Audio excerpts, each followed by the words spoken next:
Live again on the RotoWire Live Fantasy Football channel.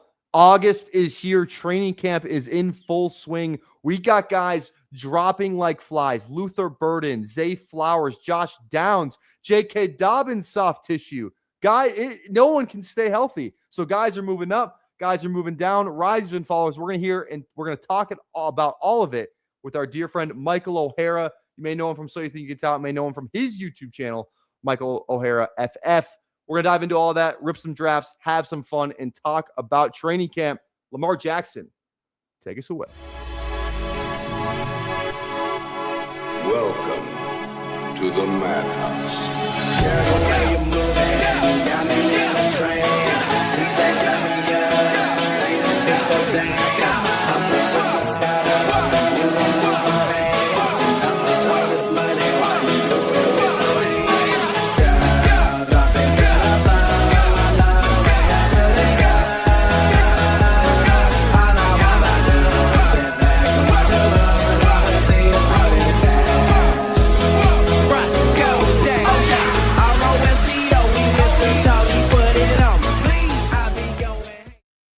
What's going on, buddy? How are we doing today? Can't complain, man. Another day in the streets. Time to rip some drafts. Got to get the volume up. It's August, man. Dude, we've got to get the volume in. Let's just honestly, we don't have to dilly-dally. Let's just hop right into a draft. Let's hop in the puppy streets. Like, again, we can't do BBM every single day. So let's hop in the puppy 3. Honestly, it's a lot. You get a little bit better feel than the Dalmatian 3, the little Dalmatian, which honestly, I have been ripping a little bit. I've been in the $1 streets. So why not? There's like 100K up top or 20K or whatever it is. I think it's 20K. Everyone knows we don't shame the poors around here. Yeah, I've got like 30 little Dalmatian slows rolling right now. So yeah, I'm in those streets. I think I've got 50 slows going, but I need to rip some puppies. I will be tonight on my own stream. There we go. Also, right, I did get that right. It's Michael O'Hara FF, right? Yeah. Okay, guys. We'll be over there 8 o'clock. 8 o'clock. There we go. Go check that out. He also just dropped a video over on his channel, so make sure you check that out too. I literally texted him and I said, "This thumbnail is fire. This guy's learning. This guy's learning." BBG made it. No, he didn't. He did not make it. That's not true. That's not true. Wait, let me ask you something. Yeah. Now you're full-time fantasy. Have you never been more plugged into the news? Like you're ripping all the big news injury notes. Are you just grinding the RotoWire blurbs like every day? Dude, I'm always locked in. Locked in. But yeah, no, if you're not following the RotoWire NFL account, it's like they're so like they make it a point to be so fast with the news. Like turn your post notifications on for that account on Twitter, dude. That's the place you need to be for sure. It's brutal, man, though. All the wide receivers that I've been drafting, they're just hurt. Yeah, it's unbelievable, dude. It's actually unbelievable. Like we got like it sounds like Downs is gonna be fine, Zay's gonna be fine. The Burden thing actually like looked okay. Where like there's even the clip of him just walking today. Yeah. People were bullish about no that. Limp. No limp. Yeah, this is bullish. exactly. But like that is bullish. Sure, yeah. I mean, it's better than Alec Pierce, who like they were like, yeah, he'll be back in a couple weeks, and now it's like this guy may never come back. He's toast. What were they saying? Like his calf was atrophied, and like he isn't on the field. Yeah. Oh my god! As soon as I heard the word atrophy, I was out. I'm out now. No more. I might like actually click him now though. He's gonna probably get down to pick 100. Yeah, I was clicking him too because they were like he'll be back in a week or two. I was like, that's bullish. That's pretty good. Like, lie back for week 1, and then they just straight up lied to our face. There's no way we could get Jamar at 5 here, right? That's not gonna happen. No chance. CMC or JSN? I'm cool with either. I like probably JSN so we can hopefully play for one of those running backs to come back to us. They don't always, but worth a shot. That's fun. Grab one there at 20. Yeah. Trevor's asking how was the last weekend at GNC. Honestly, it was really. Yeah, dude. Yesterday was the last day. Wow. Yeah, no more GNC, dude. I'm done. I actually left like 10 minutes early too. Did they find your replacement? I don't know. I left. I put in my 2 weeks. My 2 weeks are up. I was out of there. So that's fair. Yeah, I had a coaches meeting on like it was supposed to be at the coach meetings at 5. My shift ended at 5, and like it was probably like 25-minute drive away. So I just left like I like 15 minutes before I was supposed to close. I was like I'm just gonna start closing. Whatever time I end, I'm just gonna leave. So that's what I did. Yeah. Like, what are they gonna do? Fire me? No, they are not. No, they're not. They'll hold your last paycheck. That would be tough. That would actually be tough. That'd actually be catastrophic. So It's your ice cream money. yeah. So they're gonna have tough shoes to fill over at GNC. There's gonna be a lot of tough decisions they're gonna have to make. Who are they gonna replace? No one can sling creatine quite like PPRTyler. Exactly. All right, we got JSN here. It's at least we're like, we're pretty safe from a lot of the round one injury. Like not like massive names have been getting hurt, which is very bullish. CMC's out today. No, they said he's gonna be fine. They said he's gonna be fine. Get rid of that, dude. He's fine. Doesn't count, but people were still talking about it. And it's because it's CMC and people are just love, like anytime he misses practice, like, oh, it's happening again, dude. It's happening again. It's all over, yeah. But then they also want to do it now because the substation narrative, it will be played into oblivion as long as for however long they can milk the substation narrative, they will continue to milk it. Have you seen the guy who started the substation account on Twitter, pretending that he just is the substation? It's so good. Oh my god, it's so good. What we're talking about, dude. People love a good conspiracy theory, especially in the NFL. They love. But it's real. Okay, but is it like? You think? Okay, don't do this, dude. We're doing this right now. There's no way that it's real. There's no way that it's real. I don't know, man. It's just I do think it's probably more so Kyle Shanahan than the substation. But Bowers here. Yeah, let's go Bowers. I love Bowers so much. Let's go Bowers for sure. He's gonna score like the wide receiver 3 this year. It's gonna be sick. He's pretty much just gonna have a McBride season. Yeah, he's gonna score like the wide receiver 3. It's gonna be awesome. So you think he scores more than like Amon-Ra? Like on par, if not more. Yeah. Yeah, I mean, that is pretty crazy. Hopefully, yeah, dude. It's gonna be fun to see how they use him. I feel like he's kind of had pretty bland play calling the last 2 years. Because who was the play caller his rookie year? Why am I blanking? Because the head coach was who was his play caller? It wasn't one of the Kubiaks. Was that the year McDaniels got fired?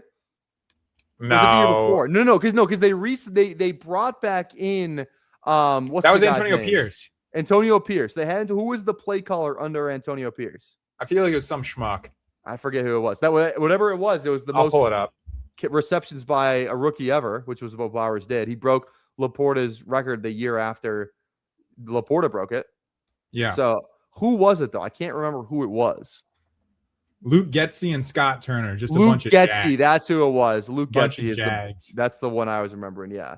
But then last year he's got freaking Chip Kelly, who was awful. He's great in college though. Great in college, but yeah, okay, yeah. Because is he great though? You guys should have not lost to Michigan. All right, let's go. Who's your favorite receiver here? Unless you look at like Love Kyron.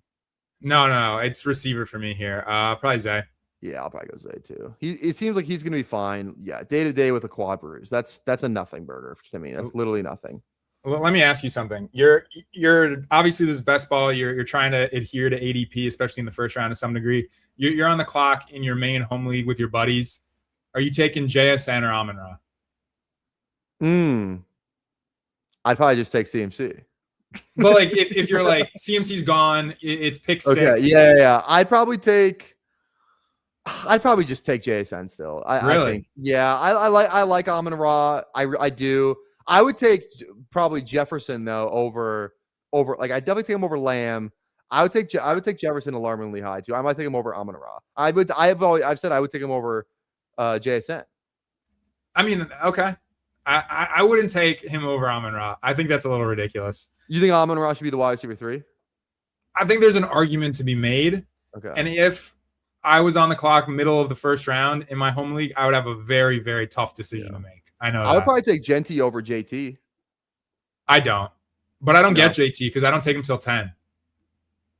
Wait, I just said I would take Genty over JT. You would do that as well, right? Or no. But I'm just saying, like, I don't have any JT in best ball this year because I don't take him till 10. I'm talking about in a home league though. Oh, okay. Still no. I would take JT. Is Genty your favorite guy in this tier of? I know you're a James Cook hater, but like, would you take Walker over Genty in a home league? Probably not. Would you take any of these guys over Genty in a home league? No, Genty's at 11 for me. Okay. Genty's at 11. All right. It's I think Genty's the top of that tier for me, and then Walker and Barkley and Chase Brown are the next group. I got you. All right. I'm feeling like we're running back here. Might as well see if Burden will fall around the turn. Yeah, let's do Scat Pack. Let's go. Or Scatterbo. Montgomery.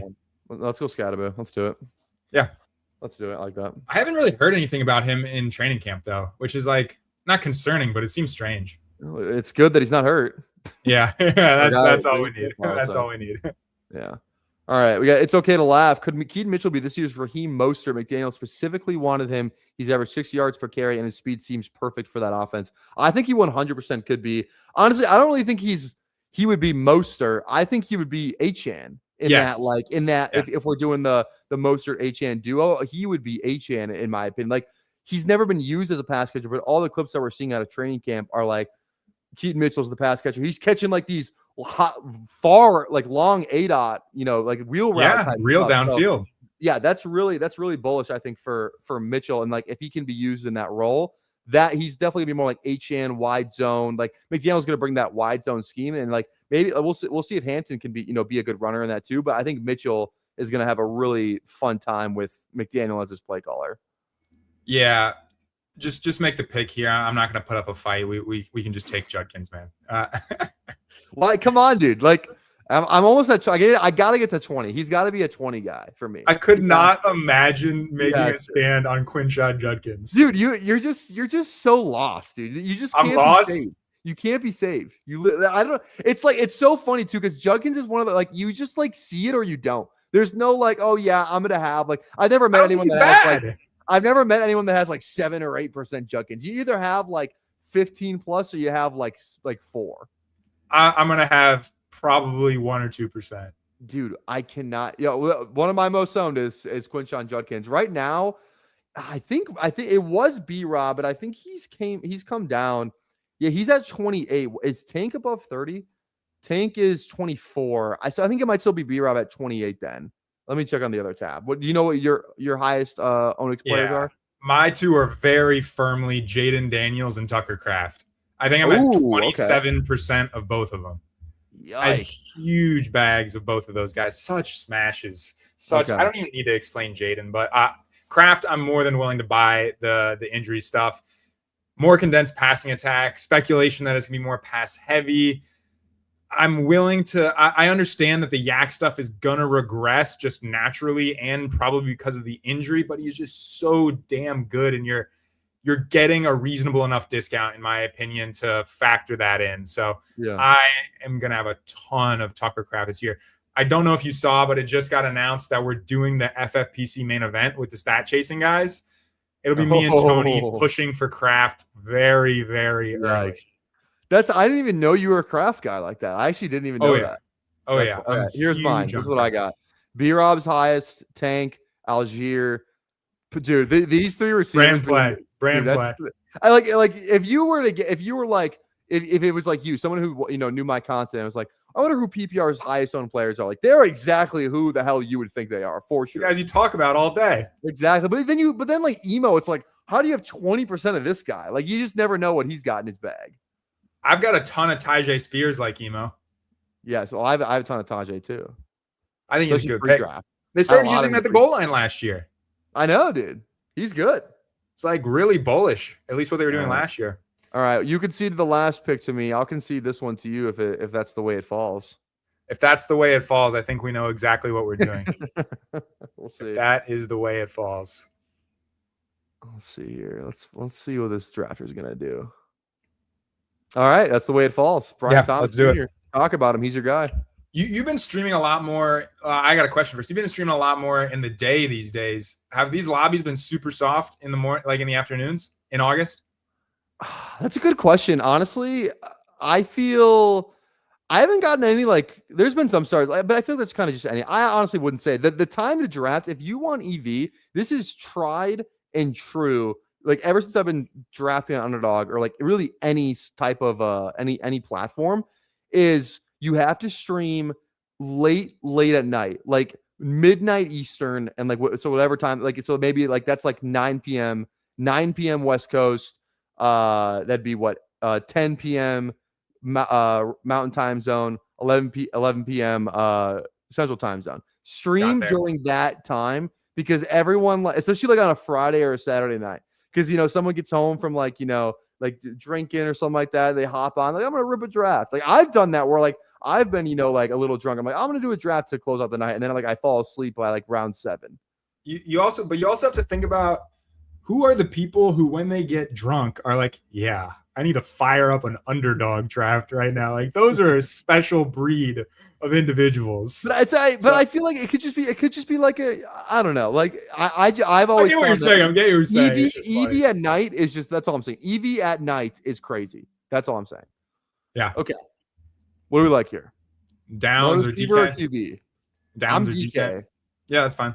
Do you want to go Dak or we're kind of fine? I think we're fine. We're good at QB right now. Let's go DK. We can just push it. Grab some guys in that kind of middle tier. Yeah. That second pocket. Yeah. Trevor saying I need my most drafted players need to be P-Wash or Judkins by the end of the year. If it's gonna be one or the other, it would probably be Quinshawn, because like Quinshawn's like, we've gotten steam on Quinshawn. That guy's not moving. He's not gonna move up or down unless it's an injury. He's gonna go in the exact same range that he has gone in for quite literally the past 5 months. Yeah, the whole summer, the whole spring and summer. Even the whole like pre-draft, he goes in the same exact spot. Also, like making if your highest owned player is gonna be 30% owned, it's really tough to do that for a guy who's in the first 5 rounds of drafts. Yeah. It is incredibly difficult because like you've got Tank and B-Rob up there. It's a lot easier to get a ton of those guys. So. Yeah. And that's the thing too. It's actually like hard. It's even hard to just continually click the same guy where you are like, I'm so convicted. Like, oh my God, I'm going to just click Quinshawn again. And like, you just have to keep telling yourself over and over and over again that this is the guy, your process is right. And like, you just need to, you need to stand strong and like, just continue to believe in your process and believe in the take and not get scared off by being like, oh, but like if I'm wrong, like I'm screwed. Like life's too short to think like that. Life is too short to start second guessing yourself on something that you know is right in your heart. Do not do that. Have 55% of that player if you want to. Draft that player until the cows come home. That's how I am with Jaden Daniels. Basically, when the 6th round rolls around, it's Jaden Daniels time for me. I take him stacked, take him unstacked. I don't even draft Terry. I just take Jaden Daniels every time. You don't even take I don't even need Terry. You have a lot of digs at least? Did you have a lot of like maybe you got some? Yeah, I got a good amount of digs before he signed. I don't know how well it's stacked, but I'll have to check that out. I like Harvey. Okay. I'd be Corum over Harvey. That's fine. Personally. Corum's fine. Okay, here's the thing. I was the number 1 RJ Harvey guy pre-draft last year. He was my most drafted player pre-draft going into the NFL draft. And it was a great dude. When I couldn't believe, I was like, if this guy goes round 3, where was he going? Pre-draft. Dude, in the beginning, it was like he was going like round 18, 19. Holy crap. And I was taking like this is the film series, dude. The film series that we do on the rookies is undefeated. Because this year, one of my most drafted players, like I think he was in the top 5, was Jadarian Price, who was like a round 9, round 10 click. Like he was a mega smash this year. Yeah. So it's like these guys exist. And I was so in on Harvey. Obviously, like even during last year, like he kept scoring touchdowns and all this stuff. I'm like, even like I was the number 1 guy, and I am now so scared. Why do you think why are you like clicking RJ Harvey? Because I would love to be in the Harvey boat. I just need I need a talking to, I think. I think it's one, I want to have pieces of the offense. I know here. I'm golden here, probably. That's fine with me. QB. Let's do it. Yeah. All right. I know exactly what J.K. Dobbins is. It's pretty cut and dry what he is. And I think Dobbins is a good click. I know that there's some stuff about the injury that popped up today or whatever. That doesn't really change things for me. They said it was soft tissue. He's going to be fine. We know exactly what Dobbins is. He's going to grind it out in between the 20s, get some of the red zone work as well. But he's going to be an efficient rusher as long as he's healthy. He's not going to be a high volume pass catcher or some world beater. He can deliver pretty consistent RB2 level production. If I've neglected running back early on in the draft, I'm going to be fine with him because I think it's a good offense and I think he's talented. I'm just so inclined to buy into the ceiling because we saw some glimpses of it. Really, really solid just in terms of what we saw from him as an explosive playmaker. I don't know how much you want to put weight into him having like a quote unquote nose for the end zone. That's more of like a film thing than something that's really actionable for fantasy. But I feel like that's something that coaches legitimately like. You can speak to that as an actual football coach. This guy had 11, 12 touchdowns last year as a rookie. So that's really encouraging to see. And I just do think based on the profile, what we saw from him out of college, there's just he can kick it into another gear if he just continues to improve. There's a lot of people questioning like the fundamentals, him making the right read in the backfield and hitting the right hole and whatnot. I do think that this is an explosive athletic playmaker, and I want to bet on him being better after what I think was a quality rookie year. And I think the other factor of this is I don't think that there's much of anything coming towards Emmett Johnson. Not Emmett Johnson. Why am I blanking on his name? Yeah, Jonah Coleman. I just don't think that he's going to be much of a factor that saps Harvey's value. So that's honestly a big part of it. If Jonah Coleman's erased from my brain, I really want to take a stand on the guy who I think has far more upside than Dobbins. I got you. Yeah. And the red zone thing, just real quick, like I remember watching some film, and we pulled it up on the tower a couple of times where it was like he had designed red zone stuff. Are we just thinking Love here, stack with Golden? Yep. That seems good, right? Let's do that. Okay, cool. Yeah. Also too, some of the bigger news stuff I want to touch on. For some reason this morning, the PR team of Shedeur Sanders was put into free fall because now all they're talking about is like this guy actually is going to get cut. That's like who said that? There was a guy, one of the Browns radio guys, like he was like he like some clip went viral of him talking about how he's like so obviously bad and like it's going to be Deshaun, like obviously like this whole thing. So I don't know. Well, you obviously living in Minnesota, I get a lot more Browns stuff than you do, even though I'm a Bengals fan. If it's who I think it is, a lot of like the Browns media people are fucking morons. Like, do not take anything what they say seriously. Was it like the ESPN guys? Yeah, I think so. Yeah. I think those guys are idiots. I cannot stand those guys. And like, I shouldn't even let it affect me because I'm a Bengals fan. I don't care what the beat reports are coming out of Cleveland. They've sucked my entire life. They've literally never won the AFC North. But yeah, don't believe those guys. Those guys are total more like Shedeur sucks. There's no doubt about it. He ain't getting cut. He's going to start more games than Deshaun Watson. That's just the reality. Tight end here? Yeah, probably tight end here. So I've been religiously clicking Kincaid right here. I think Kincaid's a good click. I've also kind of come around on C-Rod a little bit. I like C. Yeah, I'm honestly. Let's take Kincaid though. Are you sure we can go? C-Rod's a good running back click here. All right. Let's do it. Let's do C-Rod. We have Bowers. Like we could stop the 2. We can, even if we end up with like 2 and it's like strange, I'm also more than fine with that. I think there's another window with some interesting options, and I'm inclined to scoop up free falling Sadiq as well. Yeah. All right. Hey, it was this guy. Oh yeah, these guys suck. No, these guys are. I think we are approaching the end of the Shedeur Sanders era in Cleveland. Is what he's and it wasn't a report. Is reading the tea leaves of what's going on with the Browns. But like this morning, it was like this, like because it was like, oh, Shedeur is winning the job. Deshaun Watson's throwing interceptions left and right. And then for some reason this morning, it's like, oh no, Shedeur is now dead. He's done. Like you have to think, put your head in, like, imagine you're this guy. What do you have to do? You cover the Cleveland Browns professionally. Just think about the things that you have to talk about. It has been nothing but doom and gloom for 20 years there. They just have to talk about all this bullshit, all this nonsense. Yes, the Shedeur Sanders era is coming to an end. It was coming to an end as soon as he hit like start 3. It was obvious that this guy wasn't anything at the NFL level. Do I think that they should be starting him? Yeah, because perhaps I'm wrong.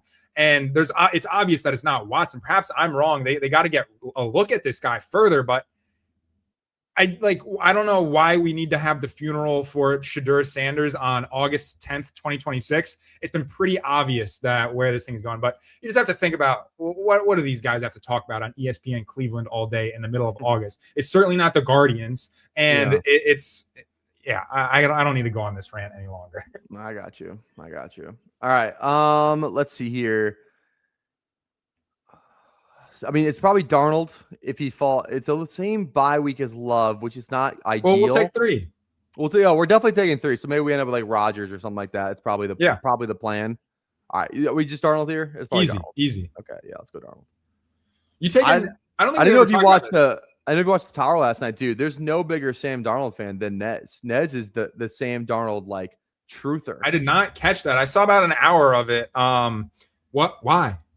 I don't know, dude. We were in a Badge Bros brawl, and he made us pull up Sam Darnold over like So it was like someone that's like good, like legitimately, Someone like, legitimately. it was with a like ceiling. it was like Kyler. He's like, we need Sam Darnold. Oh. We need Sam Darnold. That's pretty shocking. Yeah. What do you make of the Kyler FUD? Oh my for god, the last dude. like 10 days. It's yet yesterday was bad because they had the night practice on Saturday, I think, and Kyler had that interception, and like it was a bad day for him, and like there is this like in Minnesota, there's this true Kyler crowd and McCarthy crowd, and like they hate each other. It's just like this massive back and forth. Like there's people who legitimately want JJ McCarthy to be the week 1 starter. Like they how are not, those people still standing after last year? I don't know, dude. I would just go Strange here. Sure, let's go Strange. That's just I get like being excited for him last year and like standing behind him through the season until it really hit the fan. Yeah. How do you like even think that it's like that he could do anything? I don't get that at all. I don't know, man. It was a disaster. This guy's gotten stuff out of Nick Mullins. Yeah. Kevin O'Connell has, and JJ was awful. Yeah, it's tough. So it's gonna be Kyler. He still is like dominating the 1 reps. Like it's definitely gonna be Kyler. Like you gotta think about it too. Like JJ McCarthy. Like here's the thing: JJ McCarthy is not like he's not going out there and taking the job. Like if JJ McCarthy was going out there and like, oh my god, he looks so good. He looks like whatever. Every single JJ practice has been like he looked good. Like he looked fine. Like it was like but like it wasn't like, oh my god, JJ McCarthy's lighting it up at training camp right now. Like for him to win the job, he has to go out there and like take it. He needs to like leave no doubt. He has to take it, and he's definitely not doing that. Like I think people are just looking at it more from a perspective like, oh, they think Kyler is losing it, but like, dude. It's his first time in this offense. This is year 3 for JJ McCarthy in this offense in at least some capacity, right?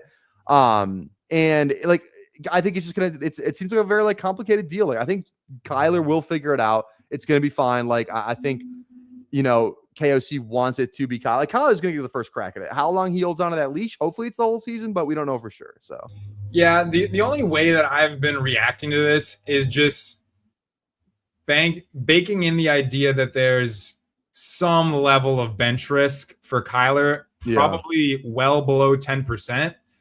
But it's kind of got me thinking that it's non-zero at this point. That's the only because this is Kyler's job. When he signed, there's no doubt in my mind that they told him you're the starting quarterback next year. Okay. I don't love any of the receivers here. Running back. Like, are you a part of the Jaden Blue experience? I'll pull up Blue. I'm fine with that. Dude, I hate that I've been part of the problem, just pulling up this guy farther and farther every single time.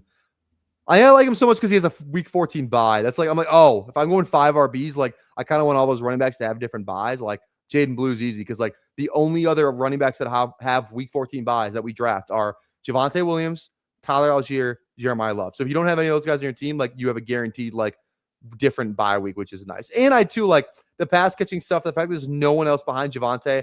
I'm not a big Javonte guy either. So like Javonte is like probably my least drafted player in the first 5 rounds. I have like close to 0 Javonte.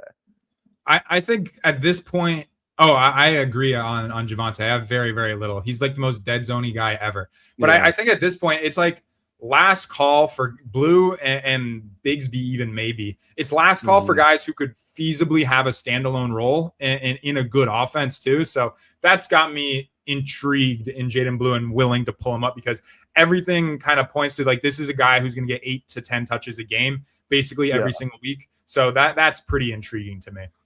Okay. Running back receiver here. I do like B-Rob. It'd be another week 11 bye, but I think that's fine. I think we have enough guys to get by if we want to go that route. I'm good with B-Rob. I do really like Branch as well. I think he's great. Him or B-Rob is probably where we go Mendoza with Bowers. Oh yeah, let's do that. Let's do that. Or Rodgers with Bowers. Which one? Mendoza or Rodgers? Let's do Mendoza. Okay, let's go Mendoza. Let's do that. Yeah, because we had double buys at quarterback in week 11, right? Yeah. Yeah, he'll be on the field by then. So yeah, he should be. We're good with that. What's the Branch? I've heard all the Branch stuff is pretty positive. What have you been making of it for the Atlanta? Dude, it feels great because like here's the thing: people are off Branch. I don't think people realize like Branch does have, and there were some of the film guys that I trust, or like the draft guys that I trust, have said like they actually see a lot more in Branch's game, and I truly think there is a case study here where you can look at the Georgia, even just pass weapons in general, and being like, they don't know how to use these guys, or like, and they win games. So it's not like they're just not going to like go out of their way to like get guys numbers. Like they knew Branch is a really good screen guy. Like that's the only thing they asked him to do. 50% of his routes were screens. That was like, that's not even a hyperbole. That is the actual number. 50% of the routes that Zachariah Branch ran last year were screens. Now, all this stuff that's come out of training camp has been different. It's like, it's outside routes, it's fades, it's go balls, it's crossers. Like this is truly one of the guys, like this is why, they were using on screen so much. Get this guy the ball in his hands, and he is electric after the catch. But there's different ways to do that than just tossing out screens. Like do it on crossing routes. He can win deep too. Like I think he's a better. I'm not saying he's like this really good. Like he's in 2 years we're looking at like like an Olave type or a Garrett Wilson type or anything like that. But I think he has a lot more actual wide receiver route running chops than I think the draft community kind of gave him credit for, because they just were so blinded by that 50% number. Like I really, and he's got a major opportunity ahead. He's got to beat out who for the wide receiver 2 job, Jahan Dotson, and like that's what I was gonna say, and like, Olamide Zaccheaus. Like the opportunity is there. He's actually been killing it in training camp. Like he has some really good clips. It seems like he's doing all the right things right now. Like he's running with the one. So I think he's a really solid click at this point.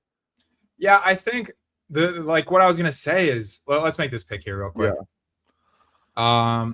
All right, we got receiver. I don't know if you like any of these guys. I actually really like Pat Bryant. I've been clicking a lot of him. Yeah, that's fine with me. He seems pretty clearly on track. We're gonna go one more RB eventually, right? One more. Yeah, have to. Okay, yeah. Okay, let's go Pat here then, and then I don't even mind clicking like round 18 running back. I think that's good. What were you gonna say? I just think the expectation is and should be that Atlanta is going to be super condensed. Bijan, Pitts, and London are, in most scenarios, going to account for 60% of the targets. Yeah. But, man, the rest of them have to go somewhere, and I think Branch could pretty easily rise to the top. There's just so much wiggle room on the rest of the depth chart behind those guys. It's not going to be – he's not going to displace or meaningfully take away from London and company. But there's enough there, and it's weak enough competition that combined with what's kind of seemingly popping up, he's starting to become interesting to me, even though I was kind of bearish on him during the pre-draft process. Just what you were saying, it's kind of gimmicky, gadgety usage at Georgia. But if it's true that he can do the full-ish route tree and do it well, that's super exciting to me. Yeah, 100%. All right, here we go. Let's see. Running back here or one more? I like Big Mike. I think, or yeah, let's see. Who are QBs again? Love Darnold. Yeah, we can go Horton last round too if we want to. I like Big Mike. I think or Kalen Black. I'm one of these two personally. Big Mike, different bye week though. It's a slight tie. I think Mike. I'm not big on Kalen Black. I think it's still Jordan James is my pick. What? What are you talking about, dude? That's crazy. Dude, Kalen Black's profile is pretty terrible. I like it. And he's got no pass catching. I like the film stuff too. So yeah, I haven't watched the film. I haven't watched it. Film stuff's great. What's Mike's film like? I'm sure I thought it's pretty good. He's like a kind of just a one cut runner. Like the hole's kind of got to be there. But like, I mean, you combine and like it's obviously a massive contingent play. It's a massive Genty needs to go down, but like them signing Dare is a really, really good thing for Mike Washington, because Dare is not going to command any carries. He's not going to command. So that's all going to be Big Mike if Genty goes down. And I don't know. I think like the RAS score is insane. Obviously, like they spent fine draft capital on him, about where they spent with Coleman and Emmett and these kind of guys. Like I think it was like 5th round draft capital for Mike. So like it's fine draft capital in relation to the other rookies. So I don't know, man. As a last round click, I feel like he truly has a clear path to volume. I'm fine taking him, in the late rounds if I need another RB. It's getting pretty dry at this point in round 17, 18. All the interesting guys are starting to get pulled up to 14. Where did Marshawn Lloyd go in this draft? 14, 11? Yeah, he goes pretty high. Yeah, he's starting to get really interesting to me. Yeah, I wish I would have taken him a little bit more of him. I took some, but not a ton. Oh, I did. I got not a crazy amount, but a decent amount. I have never given up on Marshawn Lloyd, dude. He's so exciting. He's so exciting. Okay, last pick here. It's probably just like Horton, honestly, unless there's somebody else. Like Caleb Douglas is steaming up. I've been taking him. Who else I'm good is- with Horton or Cup, honestly. Okay, I have not. Let taken me Cup see this one wide time. receiver room. Yeah, we got JSN, Zay Flowers, Brian Thomas. Oh yeah, DK let's do Metcalf. Horton. Let's do Dude, Horton. I have not taken one share of Cooper Cup this Really? offseason. Not one share, no. I've added him to some like Seahawks teams where I need some floor. That's really it. Got you. But this team, I think it's got enough of that. Also, too, I'm gonna try and fill this FFPC Superflex draft right now. So it's up here, the $35 Superflex best ball tourney. Sit and go. Here's the ID number. Come hop in here. Probably do one more underdog draft. See if we can. But we'll probably do one more while we can get this to fill. So if you want to join this, hop in. All right. Oh shit. Are we good with Horton? Yeah. Okay. I figured we were. So cool. Perfect. All right. Bang. That's the team. Let's recap it real quick. We got Jordan Love, Sam Darnold, Fernando Mendoza, Cam Scatterbo, Quinshon Judkins, Blake Corum, Chris Rodriguez, Jaden Blue, Mike Washington, JSN, Zay Flowers, Brian Thomas, DK Metcalf, Matthew Golden, Pat Bryant, Torrey Horton, Brock Bowers, and Brenton Strange. You got to run now? Yeah, I'm going to get out of here. Got to go record a video, my man. Go record that video. Thanks for hopping on. All right, man. Let me know how that Superflex draft goes. Hopefully you can I will. it. Hey, guys, everyone in the chat, go sub to Michael O'Hara, FF on YouTube. Just drop it in the live chat. Go toss him a sub. You watched the video he put out today. It was really good. It was awesome. It was a really good video. Appreciate it, brother. Yeah. All right. I'll catch you guys later. We'll check you. See you. Peace. All right, chat. Let's hop into another underdog draft here. Let's see. Let's go. Let's just stay in the puppy. Let's stay true to our guns here. And let's hop in. Here we go. And we're waiting for 3. So next 3 people that want to hop in here, get in here. Let's change this up too. Make this look all nice. We'll get some tunes on. It's gonna be a nice, Monday of drafts. Nice Monday of drafts. Here, let's get. There we go. All right.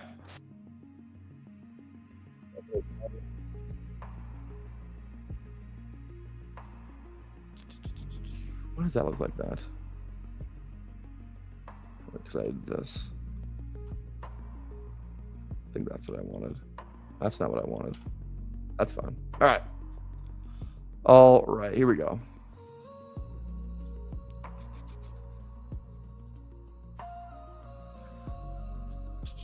What's going on, Nez? GMs. Yeah, dude, if you guys missed the Toxic Tower episode last night, that was absolutely awesome. Go check that out. Absolute blast. Had so much fun doing that. All right. You got money to burn if you're doing more than one. Well, there we go. Get in here. Get in here, Index. We're in the puppy. I don't know why this screen actually looks so different right now. What is going on? It like just legitimately like looks. Usually I have it like this. Whatever. I'll figure it out. It's fine. Yeah, it's okay. All right. All right. Who we got in here? Nez is in here at the 103. We also have anyone else that I recognize? I don't think I recognize anybody else. If you're in here drafting with us, drop where you're drafting at. Don't be a lurker. You know the rules. All right.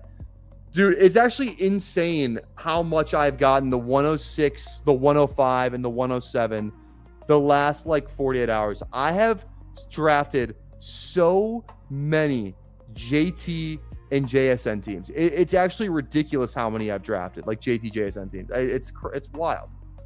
So it looks like we're going to be adding another one to our belt, which, screw it. Screw it. What's going on? James O'Hare, you just missed your son. Appreciate you, though. It was so funny. Last time I had Mike on, I was going through my DMs. I was trying to send him the StreamYard link, and I was like, I've literally DM'd your dad more recently than I DM'd you. So that's funny. Shout out. Yeah, RotoWire bump. Shout out RotoWire. Shout out RotoWire. And guys, if you're not subbed to there's really cool stuff going on the Twitter. Also, too, obviously, if you're not subbed to this channel, make sure you drop a sub, drop a like on the video too. Would really appreciate that. It helps me out, helps the channel grow. I'm trying to get this channel, to grow as much as I humanly can. So drop a like, drop a sub, and tap that bell. You know what to do. You know what to do. Who's your lowest owned first rounder, intentional or not? That's a really good question. It's probably CD. If you count James Cook, it's James Cook, but it's CD at 7% at 8. But yeah, it's probably James Cook, it looks like. All right, let's go CMC. Let's go CMC. I love just being like a CMC. Anytime I can draft him, I just like if it's CMC or JSN, I'm CMC most of the time. So give me all the CMC I can get. Hopefully I can get some more now. People are like, oh, he's hurt. I don't think smart people will do that, but you never know. Depends on what rooms you get into, right? Puppy, little Dalmatian, you might be able to get some fun falls. Okay. I'm going to try and get this this FFPC league to fill. Go to the Discord. All right. How many do we add in here right now? We got 1, 2, 3. Just 3. So we got 9 and 12. All right.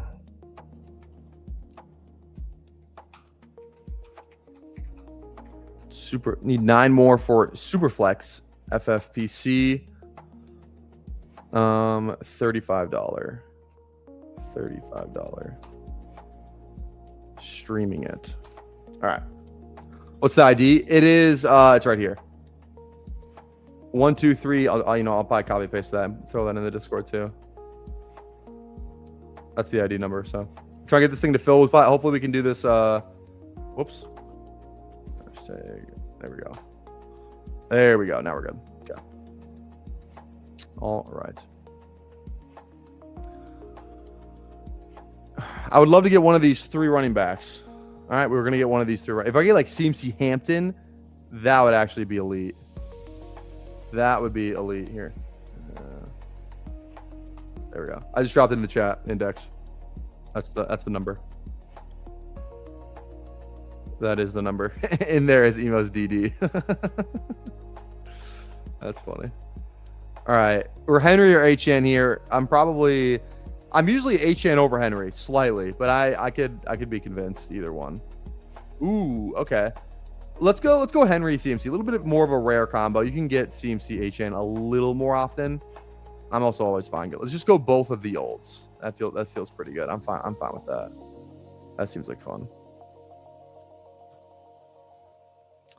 That seems like fun.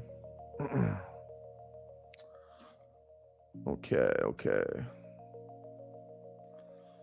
Any other big news from training camp like today? I'm trying to think of like the big stuff that I saw. Let me see. Let me just go to Zane. Zane's Twitter is usually the place to be for training camp news. Let's see here. Yeah, obviously. So the Luther Burden injury was the big one. He's expected to be back by the start of the regular season, so that's good. Not great, ramp up. Yeah, the Dobbins injury from today, that was a big one. Soft tissue, so probably soft tissue normally would suggest hamstring.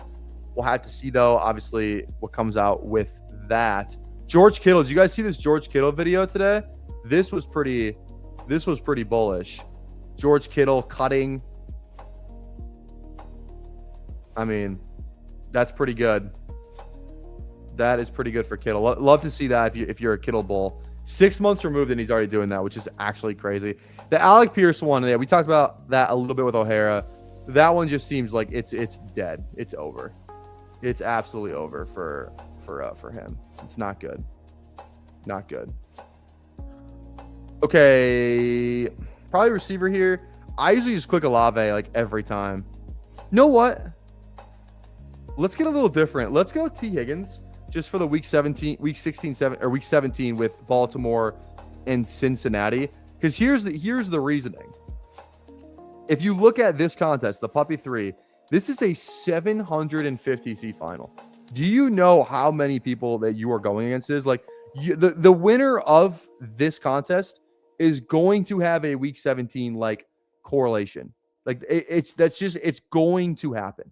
So I just really think you need to be mindful of that in these rooms. Like you should definitely, I'm not saying you need to make it your obsession in every Puppy 3 draft you hop into, but I'm going to be more than mindful of the fact of like, let me see if I can get some week 17 here and have it make sense. You know what I mean? Like I really feel like that's something that, you should be doing in this contest specifically because there are so many people that you're playing against if you so happen to make it to week 17. The difference between $400 and $100,000 could very well be a week 17 stack that you did or did not build. I truly believe that. So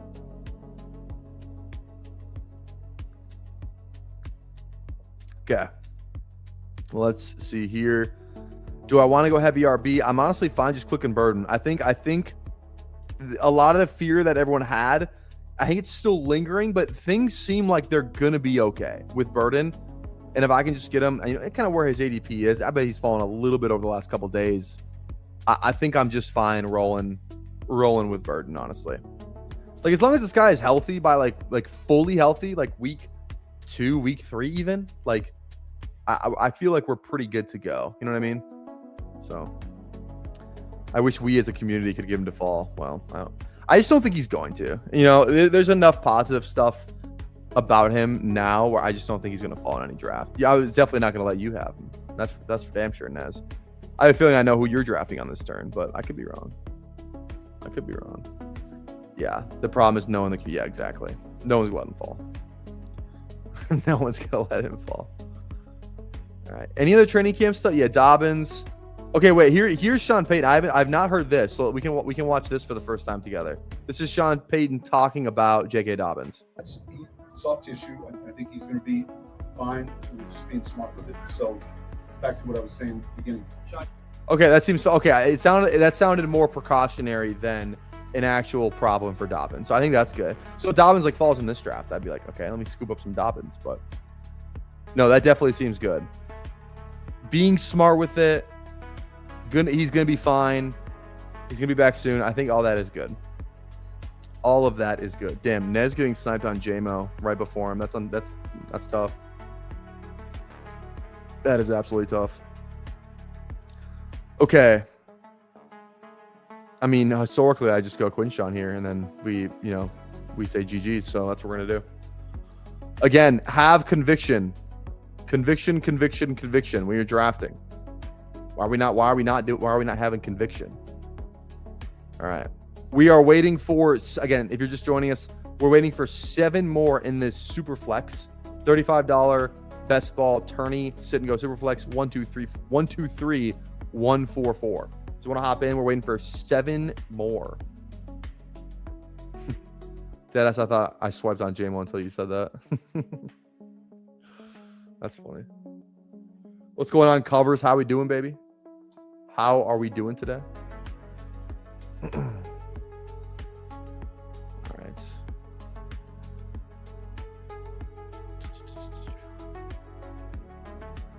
Okay. Again, if you're not dropped a like, go down there and drop a like, or else. All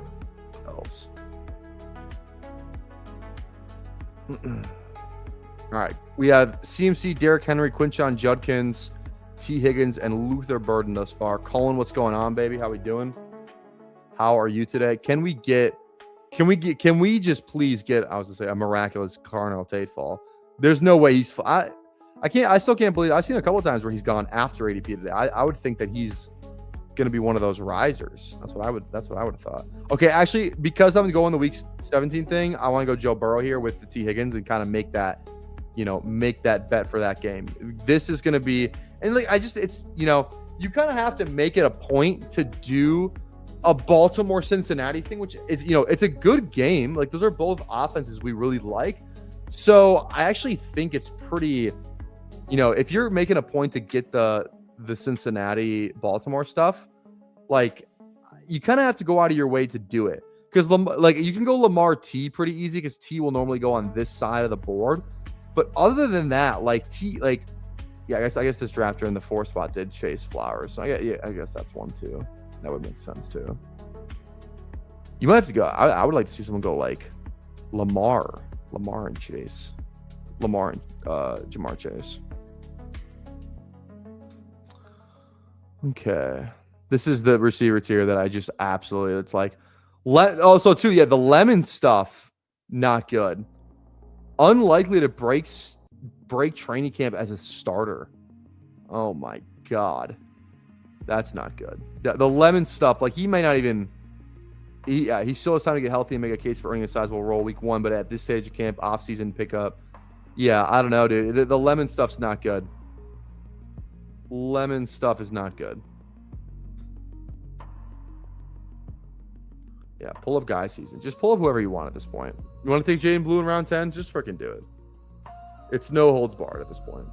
Okay, real question is, are we interested in a Caleb thing if he's there? Caleb and Burden. We have no Detroit, but that's not the end-all be-all. We're going to be really behind a receiver if we do something like that. Caleb goes. I don't want Lemon. I'd rather go like Downs or QJ than Lemon. And Alec Pierce, my 14% feels bad because now he's officially undraftable, and you literally can't take him. You literally cannot take Alec Pierce. I think I'm just Josh Downs. I think that's the move for this is Josh Downs. I loved Lemon pre-draft.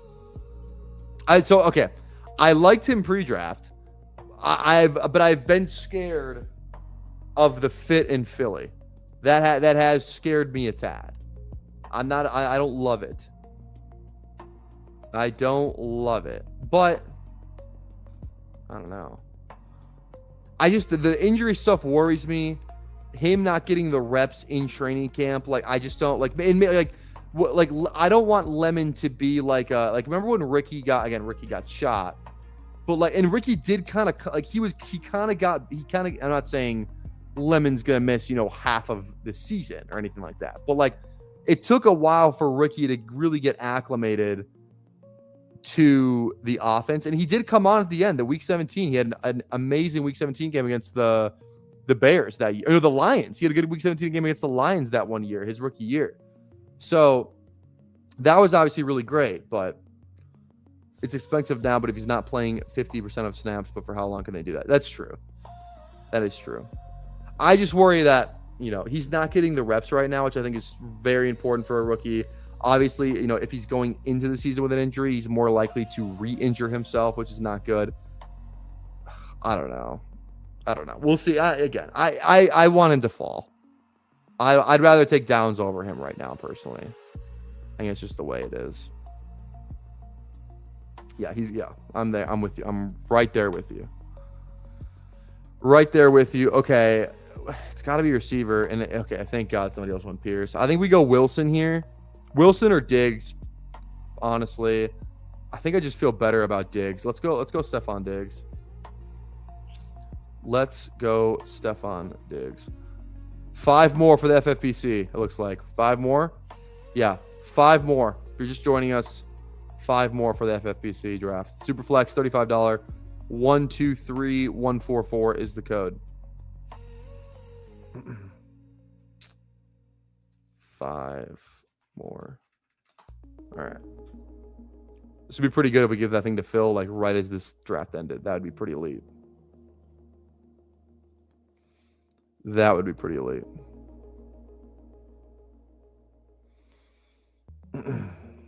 I know 100K up top is awesome too. And I actually really love the advanced structure for that.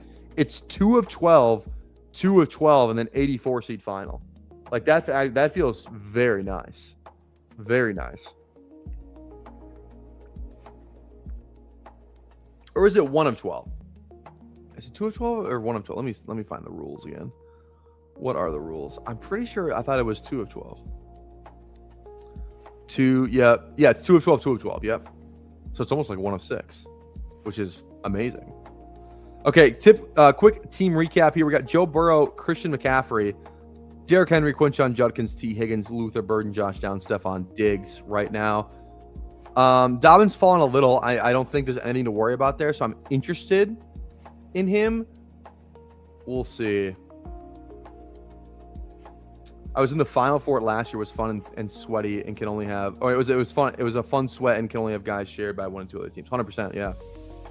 First time tuning in. Made sure to sub and like. Connor, appreciate you. I needed... Golden had to be on this team. We're talking about... We need upside in this receiver room. And, yeah, that's what we need. We needed Golden on that team. Connor, appreciate you, man. Thank you. Any questions? Fantasy related, not fantasy related, throw them in. We'll make sure we get those answered for you. Appreciate you. Okay. I feel we're pretty good with this receiver room now. I feel a lot better state than it was 3 rounds ago. T, Burden, Downs, Diggs, Golden. That feels good. Got to figure out tight end still, but that's fine. Running back's awesome. This is a 5 RB team. This could be it's probably going to be a 3-5-7-3. But honestly, if it needed to be like a 2-5-8-3, we could probably swing it depending on our second QB. We could swing a little 2-5-8-3. All right, 3 picks. Yeah, like if we get like one of these guys here, I feel pretty good about a 2-5-8-3 potentially. It depends on who. Like if we go Love, we at least have the option to go 2-5-8-3 with Love and Golden. We'll see here.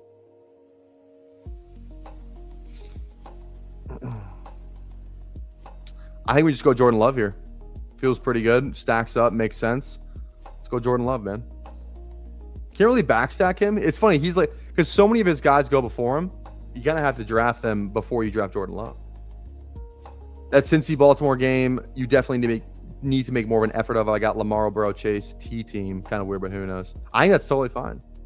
Totally fine.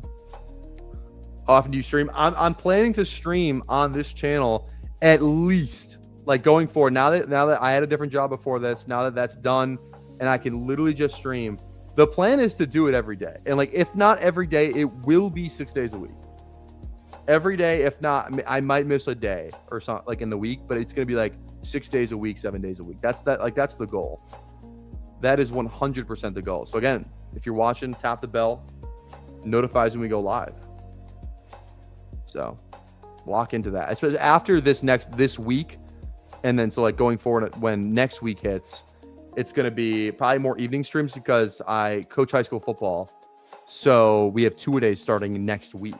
So I will not be able to stream during the day then. Maybe like an early evening or even like a later evening stream. So I would love to keep the stream times the same. I probably will try to this week. But it might be a little bit all over the place depending on my schedule. So make sure, that's why you need to tap the bell. All right. Can somebody please talk me off the Dalton Kincaid ledge?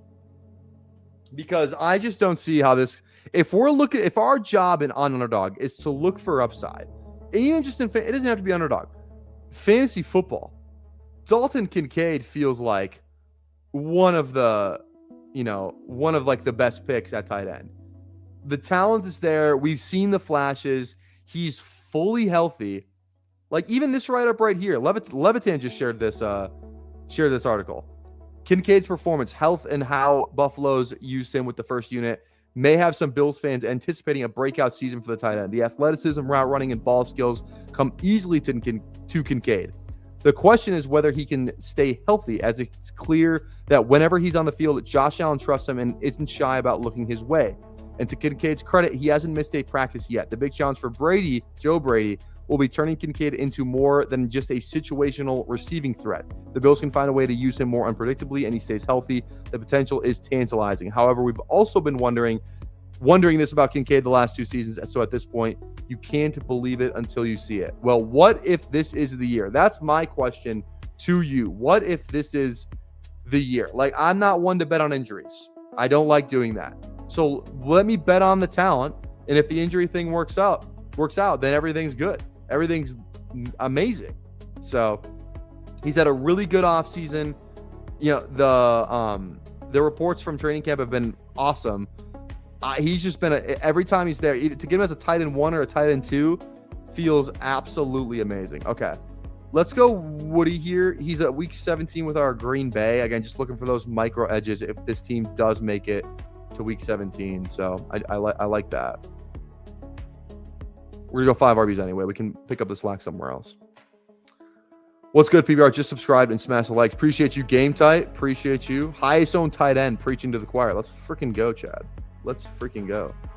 Who are some of your league winner people who crush ADP this year? We were just talking about this last stream with O'Hare, so if you want to go to that, we were talking a little bit about that. But these are the guys. These are my most owned players right now. I would say Washington for sure. That's a little mainstream now, but we've had that take for a while. Carnell, Addison's the big one, best ball specifically. I also think he's fine for redraft too. But if I had to put one guy, brand on the line, like this guy is gonna, represent you as an analyst for 2026, it's Judkins. It is Quinshon Judkins. Draft him at all costs. At all costs, draft Quinshon Judkins. So that would be my guy that I would say. Appreciate you, Game Tight. Thank you. Looks like we only have 3 more for the Superflex contest, so make sure you get in there. Yes, 3 more. You can't see it on the screen, but 3 more for the Superflex contest. FFPC. The league ID is 123144. Okay. Brendan, I see your question. I'll get to you after I make this selection here. Hunter is definitely interesting here. Tight end here feels good too. All week 7 bye. I don't really care about that. If we're going for upside, like Hunter is obviously the click, and then after this, it's kind of just slop. I think we're gonna be fine to push tight end. This is gonna be a Kincaid. Can you please carry us, team? So we're gonna go Travis Hunter. Okay. Yo, how old are you, and what age did you start making content / investing money into making this a full-time gig? Good question, Brendan. So I'm 26. I've been doing fantasy football content. Like my first paid job was researching. I got paid to research stats for this cheat sheet. That if you guys know who Paul Charchian is, I worked for him, and I worked for Guillotine Leagues before. This is like really early in Guillotine Leagues before I got sold to Fantasy Life. I helped test the first ever app. So that was when I first started writing content. First time making content. I got hired by Player Profiler in 2020, the summer, the off season of 2022. So right before that 2022 NFL season, or 23, I can't remember which one it was, honestly. I think it was 20. No, it was 23. I think it was 23.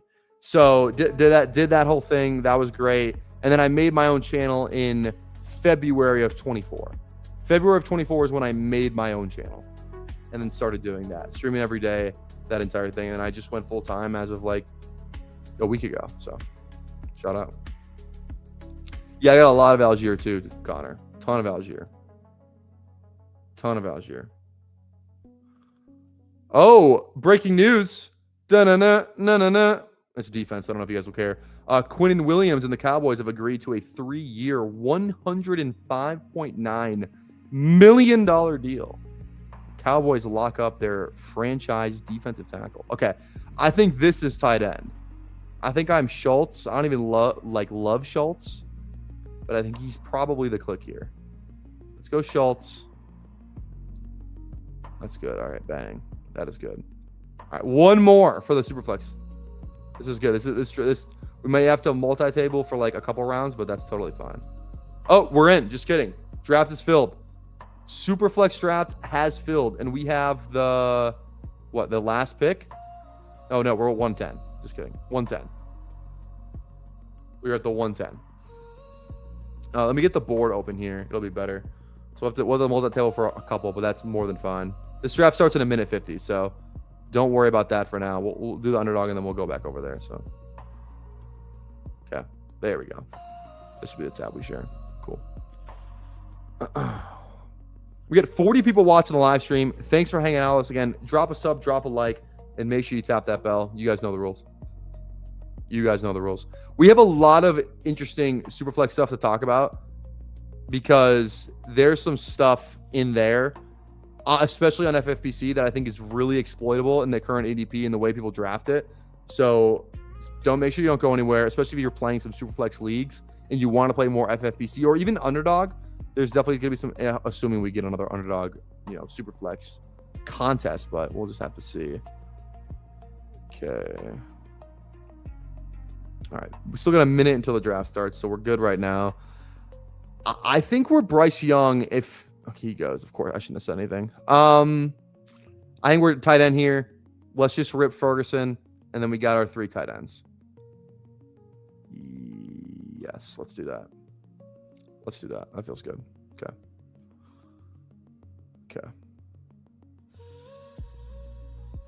All right.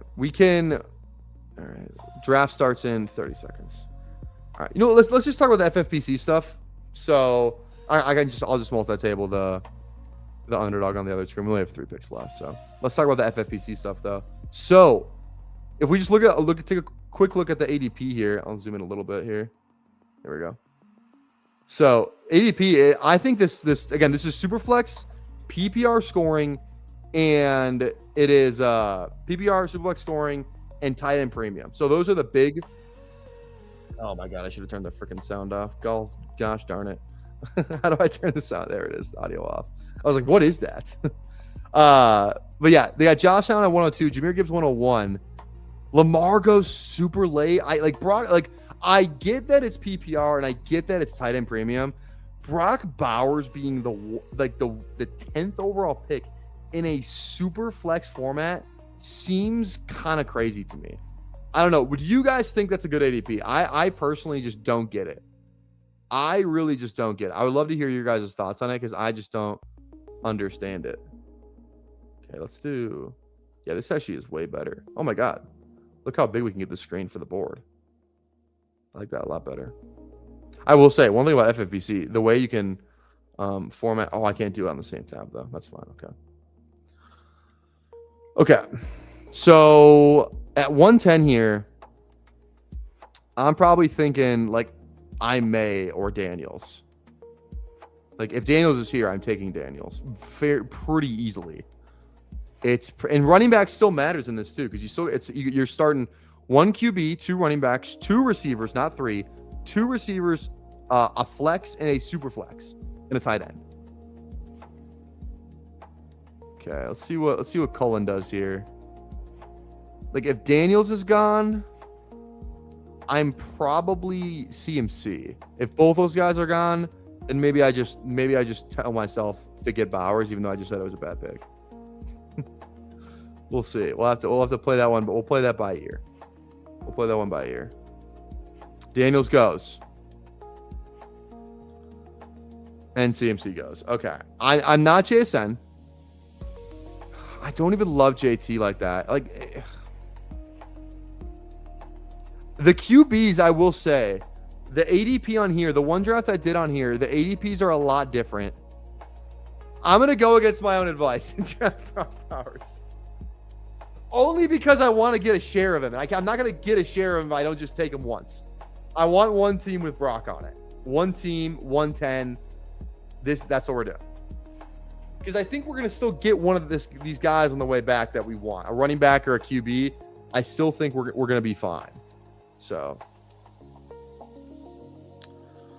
Okay, Amon-Ra goes. Like, if JT is there, I'm in. Joe Burrow. I'm one of these 3. Burrow or Genty. Whichever one doesn't go here, I'm taking. And I'm probably slightly Joe Burrow. Slightly Joe Burrow over Genty. Okay. Let's lock in. Genty goes. We're drafting Joe Burrow. Don't have to think about it. There it is. Okay. Let's get to some comments here. Do you ever expect Underdog to drop a super flex the kind of week they haven't leaned into that?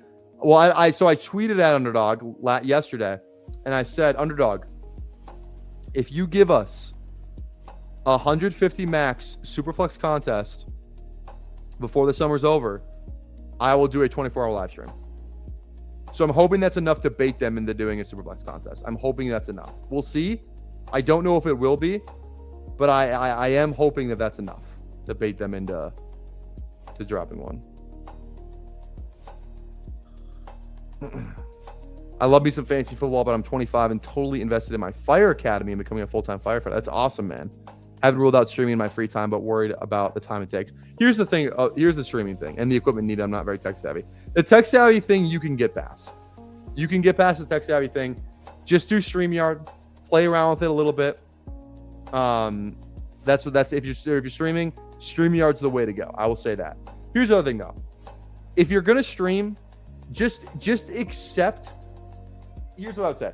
If you're not gonna have fun while doing it, don't even don't stress about it. Like, if you're not doing it for the love of the game, especially like best ball related stuff, like if you're not grinding making fantasy football like redraft YouTube videos and you're doing like more best ball, more draft centered type of content, I would say don't even just give it up. Because like there's gonna be days where you are streaming and you're talking to like one person, 2 people, and that can be like really frustrating. But it's like that for everyone early on. So you just like that, but that's just the way it is in the beginning. So that's what I would say.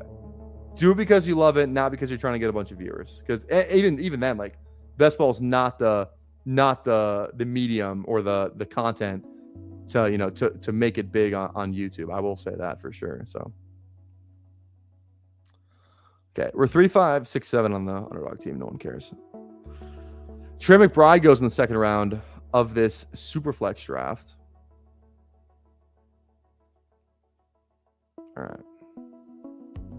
Caleb goes. Hurts. Herbert. Loveland's probably like such, dude. Huday's at the 1 going Josh Allen, Dak, and Loveland. That's actually pretty elite. Loveland on the turnover there is pretty elite. I like that a lot. Like that a lot. Loveland would be like the number 1 target I would have in these drafts. If I was like drafting anywhere 1 through 4, I would just make it a point to get Loveland every time if he was there in the second round. If he was there in the second round, 1 through like at the 2, 9, 2, 10, 2, 11, 2, 12, I'm taking him every single time. So I want Newbie to drop a Superflex contest for 24 hours of PPR. We've done it before. We did it 2 years ago. It sucked. I almost died. I almost had to die on 911, but it's okay. We would do it smarter next time. Yes, Daniel. So this is tight end premium. That's why the tight ends are going so high. It's full point PPR, 1.5 points for tight end premium. So okay, coming up here on the board. So Justin Jefferson is okay, dude. I'll tell you who we absolutely needed. Who we absolutely need. Him. Kind of need RB as well. Who are the QBs here? So we still have Stafford, Mahomes. There's still a lot of QBs here. I think we're going to be fine getting a QB on the next wrap. I think we're going to be good. I think we're going to be good here. Okay, Neighbors goes, yeah, dude, we're going to get...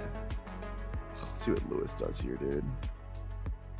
Lewis, please, Lord Almighty, mess this pick up. Who's Lewis got? He's got CMC McBride.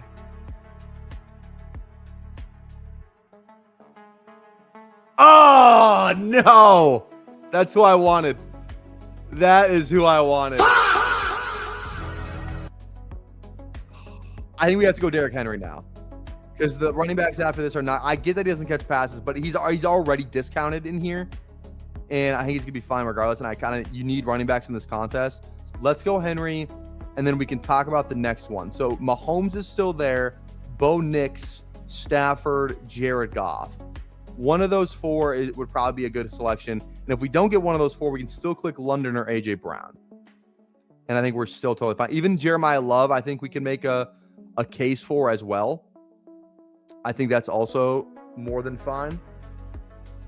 Just kind of push receiver and just, hopefully we can figure it out. But we only have to start 2 receivers each week, which feels a lot better. Feels a lot better. AJ goes 2 picks away here. Come on. I don't even know. If Mahomes, I'm probably Mahomes over everybody. Mahomes just goes, okay. We don't really have any stacks on the table at the moment. So we're not really worried about that. London is good because you can backstack him with Tua or Penix. So that usually feels pretty solid. Bo is just good because he runs around. You can backstack him too with the receivers that go. Okay, so Bo goes. And okay. Are we just Drake London here? ADP 35. What pick are we at? We are at pick 39. So a bit of a fall. Nothing crazy though. I think we just take London. We'll just draft one of every position. One of every position and go Drake London. I think that's the pick there. I think that is the pick there. Dude, that'd be so sick if we can get 150 puppy super flex. I would do anything for that. I would do anything. This guy sniped naked Goff from me. That's tough. I'm not gonna lie. I saw Goff rip off and I was like, that's definitely tough. Any weird starts kind of to begin with? Everything's been kind of status quo. I mean, just getting Lamar at 6 just feels so insane. You get Lamar at 6 and you also get Hampton and Brock Purdy. Like, dude, that is just amazing. That's awesome. That's an awesome start. Even this start, Cullen's start, Daniels Hurts. You can't get Daniels Hurts on underdog. You physically cannot do it. And then you get Neighbors and like this is a really good start too. Daniels Hurts is an amazing start. That is an amazing start. So there's there's definitely fun stuff you can do on this. So definitely some fun stuff you can do. QBs are less powerful in the FFPC Superflex with full point PPR and tight end premium. I guess I see what you're saying, but like it's still but like to get you don't want to be taking zeros at QB still. You know what I mean? Like you still want those absolute studs at quarterback. It's like they still definitely matter. They still definitely matter. I get what you're saying though. Because you also don't have to start as many receivers either, you know.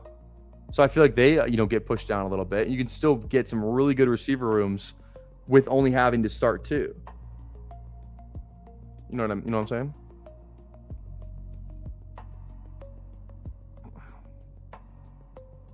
Okay. Let's see what we got cooking up over here. If we would have gotten Achane. I have no clue how Achane goes behind Saquon, Kenneth Walker, and Chase Brown, and Amar. Like, Achane should be at like somewhere in like the late second, and he goes like borderline late third. That doesn't seem right. It's PPR. This guy's gonna catch like 100 balls this year. I don't know, man.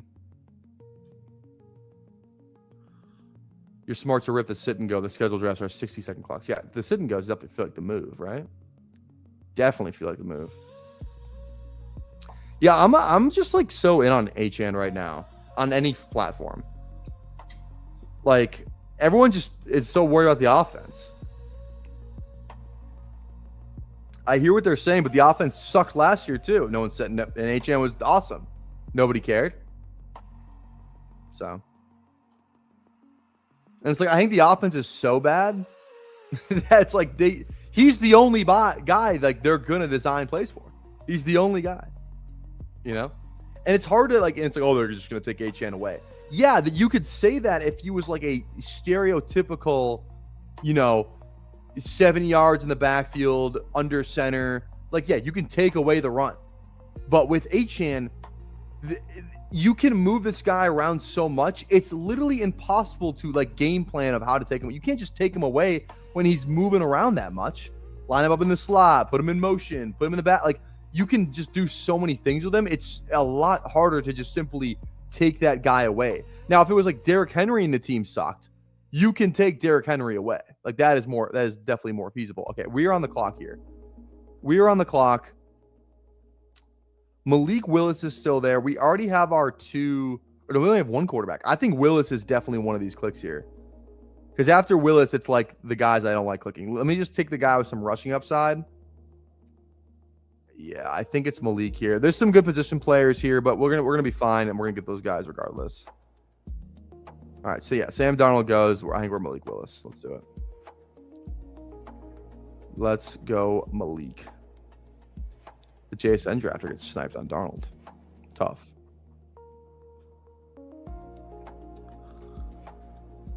Okay. Next guys we're thinking about. I don't want to say anything because you guys are on the turn here. Could use another running back, use another receiver. Obviously, we're good at tight end. Running back and receiver are kind of the main priorities now. Not so much QB after getting the two. Jacobs goes. I will say too, but to your point, we're talking about the PPR and the quarterback, whole deal. I will say it's probably better to not go as many quarterbacks because you can easily replace the Superflex better with a PPR positional player. Okay, we get our guy. I think we have to go T. Higgins, stack him up with Joe Burrow. That seems strong. I like that a lot. Stack Joe Burrow with T. Higgins because if we don't do it now, we literally cannot stack him unless we want to draft Mike Gesicki in like the last round. We don't want to do that. We don't want to do that. So let's get T. Higgins, stack that up. Can you get a Joe Burrow? You probably could get a Joe Burrow, Jamar Chase team. It would be hard, but I think I think it is possible. On Underdog, it's impossible. But I think on here, it could happen. It could definitely happen on here. So, okay.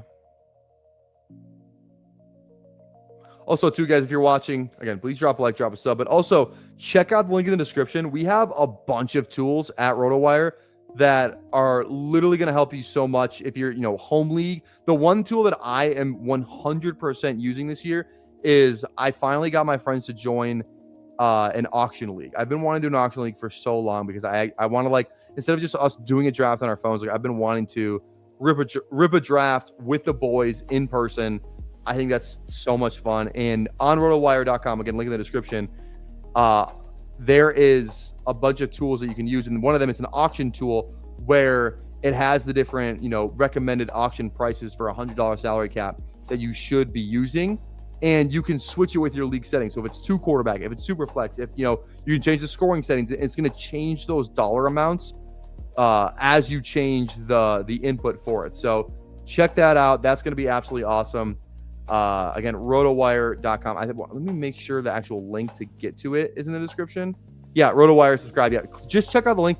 Bunch of other really cool stuff too. They have a live draft assistant tool in there with you. It's going to be, you can have that open while you're doing your home league drafts. They've got rankings. They've got articles. They have their DFS package too that you could check out too. So if you're doing some DFS this year, it literally builds lineups for you, optimizes lineups for you with input that you can give to. So many cool tools to use over at RotoWire. Use code Tyler20 for 20% off, 20% off. Check it out. Really appreciate it. Just again, click the link, check it out, see if it's for you or not. That's that's the way to go about it. So shout out RotoWire. Man, I cannot wait for that auction draft. That's gonna be fun. Toxic Tower Membies only auction, dude. I will say, Mr. Brad, I'll give you the scoop. We're talking about doing. So I used to do I used to run my own redraft league for my channel. I think we're gonna do a tower redraft Membies only league, and it's gonna be a higher buy-in for sure. I think so.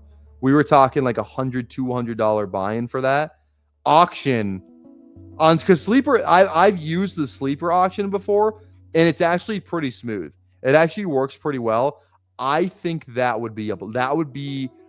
stream would do numbers. That stream would do numbers. I think we got to set that up. I think we got to set that up for sure. That'd be so much fun.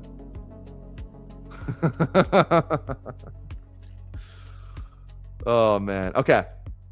Coming up to our pick here. 3 picks away. Yeah, maybe we do more than 12, 14, 16-man league. I think that'd be a blast, dude. That would be a blast. Okay, coming up around here. Bryce Young is here as the next quarterback option. I don't know if I'm I don't think I'm that in on that. We'll see what Cullen does here. I have a feeling Cullen's going to take my player right now. I have a feeling. I'm not for sure, but I have a feeling. The Tower League is going to be, it's going to be the Membies only first, assuming more than 12 members or 14 members would want to do it. That's what it's going to be. Again, this is a very rough idea. We've not talked about this a ton, but I did bring it up. Okay, I really wanted Jadarian Price there. Very much wanted. Dude, his thing is pre-draft, everyone was like, Jadarian Price is not going to catch passes. And then all throughout training camp, they're like, no one can cover this guy in the passing game. That seems pretty bullish to me. That seems pretty bullish to me. So, okay. I just don't really know if I absolutely need to pull up Bryce Young as my 3rd QB. I think I'm gonna live if I don't. You know what I mean? If we just roll with Malik and Burrow, and that's the way it's got to be. That's the way it's got to be. I was thinking about going fan and going 2 tight ends. I thought that might have been fun. There's a really good list of receivers here. I think we go another receiver. Warren actually is not a bad shout either. You got Warren. We have Parker. We have, this is going to be tough. I'm probably Warren or Parker here. Parker in a PPR feels so freaking good. But again, I do want to get some of these running backs. We already have London T. So I feel like Parker is kind of a luxury pick, or Warren is like probably the better pick. Who are the other running backs here? Am I missing anybody? Warren, Pollard, Jonathan Brooks. I think it's firmly Warren. I think we go Warren there. It feels like kind of a vegetables pick. That I think that was definitely the right move. I think that was definitely the right move here. Can I do this? Make this a little bit bigger. So yeah, our team right now is we have Joe Burrow, Malik Willis, Derrick Henry, Jadarian Price, Jalen Warren, Drake London, T. Higgins, and then Brock Bowers. So that is the team thus far. That is the team. Jamie, what's going on? PPRTyler on RotoWire. When did this start? About a week ago. Be here full time now. So make sure you're subscribed, Jamie. Shout out. Jamie's been a day one. Shout out, Jamie, man. Are all of your streams going to be on here from now on? No. The short answer is no. The longer answer is going to be most of them. I will stream on my channel. That's going to happen. But this channel is going to come first because this is like now my job. You know what I mean? So like I will only stream on here if I have already streamed on here during the day. So like, you know, if I get home at night and I haven't streamed on this channel yet, I'm going to stream on this channel, right? But so yeah, that's going to be what it is.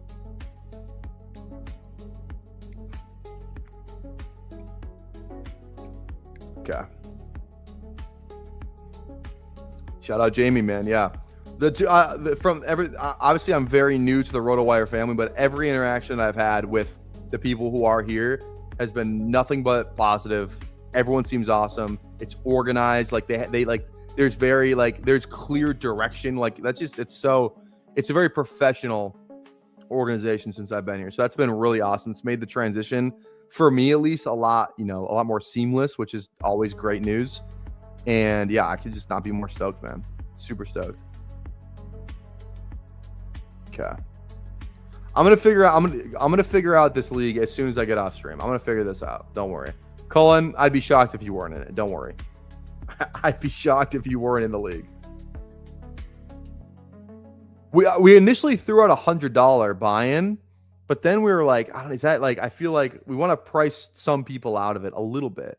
So I think we're gonna do like 150 or 200. I don't know. Dude, Who Days is building a shipper.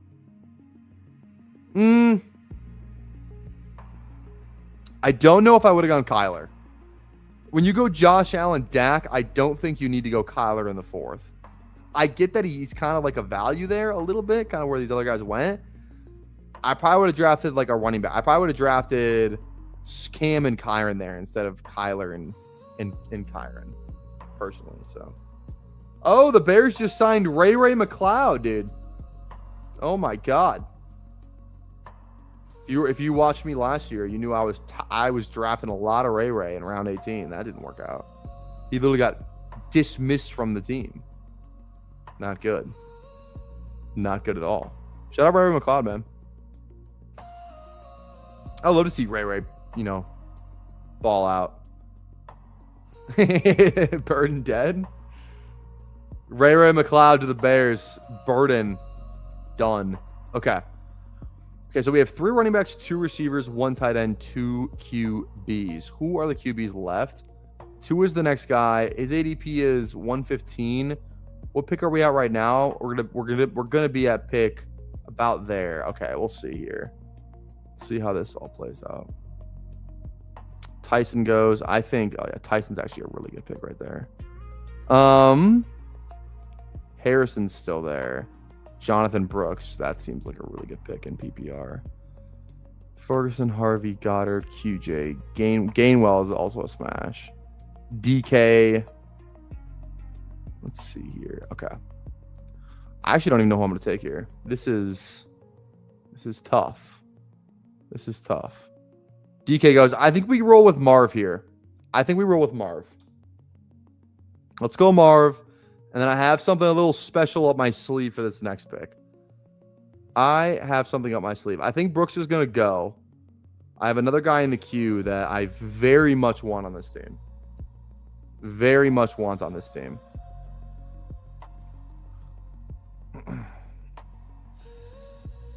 Hopefully we can snag him here. See what this drafter does. Imagine they go. They don't have that many running backs. I'd imagine they go RB. Same with Mr. Brad here on the turn. I'd imagine he goes RB. Harvey goes though. I think Kenny Gainwell's a really good pick in this. Jonathan Brooks goes. All right, anyone else? Rico goes.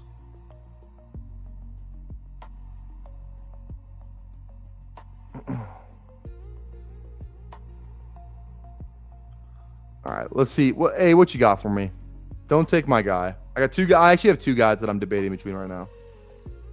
Two guys that I'm debating between. Don't take my guy, please. It is not Corum. It is not Corum. You go Ferguson. I'm between Dalton Kincaid and Tua. Tua stacks with London. But I think Kincaid could just truly like break this slate. Like he has that upside that could legitimately break this contest. But how much do I want that third QB? That's the question. Because the QBs after this, it's bad. It's not good at all. I'm going to go Tua. We stand by Tua. I stand with my take. Tua is a good pick. We're going to roll with Tua. Stacked up with London, that feels good. We're building out some good stacks. Like, we're going to be able to stack up every single one of our players because we already have Burrow with T. Higgins. Malik Willis is like the easiest guy to backstack. You can get anyone. You can get anyone because they all go so late, and then we already have Tua London. So this is good. Excuse me. That's really good. I'm a fan of that. Okay. So we have 3 QBs, 3 running backs, 3 receivers, and 1 tight end in Brock Bowers. I'm not going to lie. I almost don't even hate going Bowers here anymore. I almost don't even hate it, actually. It actually seems #fine. Maybe it was just the sticker shock. The sticker shock just got me. I was like, no way. That seems wrong. But I actually don't know if it is.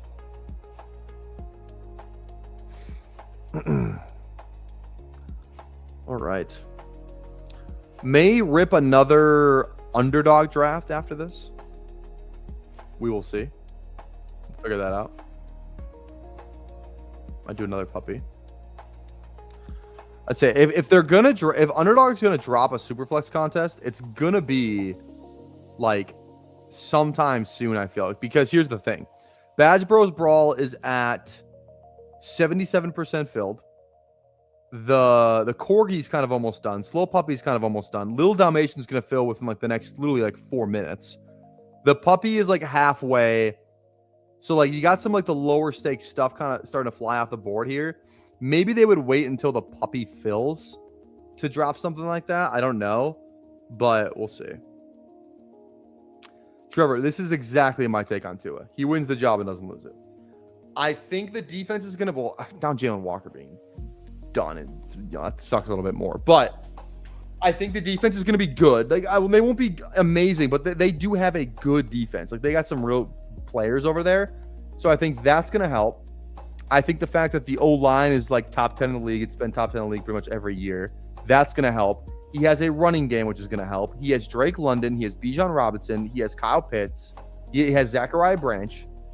Like, he has weapons. And I think he has really competent play calling as well.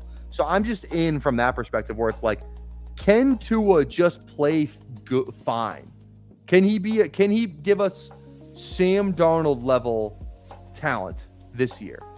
Because like Sam Darnold was good with Minnesota, like that 1 year, right? And he was good last year too, but like especially in like Minnesota, where like he was good, but like the play calling was on another level, the weapons were on another level, and the O-line was good. That could happen here in Atlanta. The weapons are really good, the O-line is good, and it's like, is the play calling maybe KOC level? Probably not, but it's probably not far off. So I could just see Tua having like a Sam Darnold season. And it's not like he's never done this before either. Like he led the league in passing yards in 2023. Like it's in there. He can do it. It's just kind of everything needs to fall into place, which again, is it likely that he starts all 17 games? I would put it at like 70%. It's 70-30 in my mind, personally. So Okay, there's a player that I very much want. Very much want this player. And I'm going to be hashtag upset if I don't get him. Hashtag upset if I don't get him. Oh my God, please do not draft him. Lewis. Lewis, don't do it. Yes, he takes the worst possible player. We are going to go Blake Corum here. Last running back in a tier. Running backs matter, all that. Should I accept Cam Scatterbo for Parker Washington, Ramondre, late 27 first and late 27 second? Teams Drake may wait. Scatterbo. You wait. Dude, what? Wait. Cam Scat. Whoever the Parker Washington side of this deal wins tremendously. You're getting a late first Ramondre P. Wash and a second for Cam Scatterbo? Dude, if you can get the Parker Washington side of that, you accept that in a heartbeat, dude. That is an amazing trade. I would do that as fast as you possibly can. Fast as you possibly can, accept that trade. I know, dude. And he fell back. That's amazing. Okay, there's another player that I want here. If I don't get him, you guys are gonna hear it. You guys are gonna hear the sound effect if I don't get this guy. Make everything A-okay and let me get the guy that I want to draft. Or else you're gonna hear the sound effect. Come on, A. Come on, A. Lock in, A.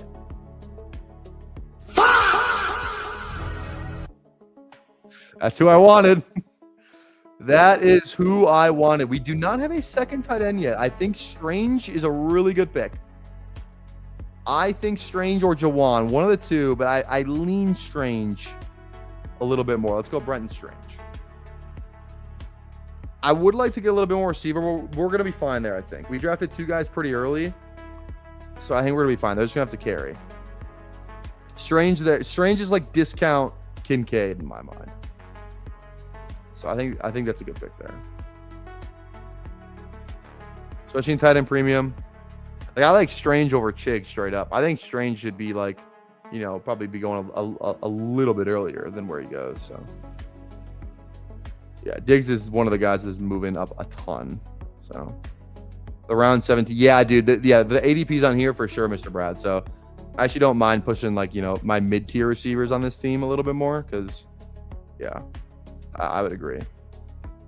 I remember that from the last time we did a draft.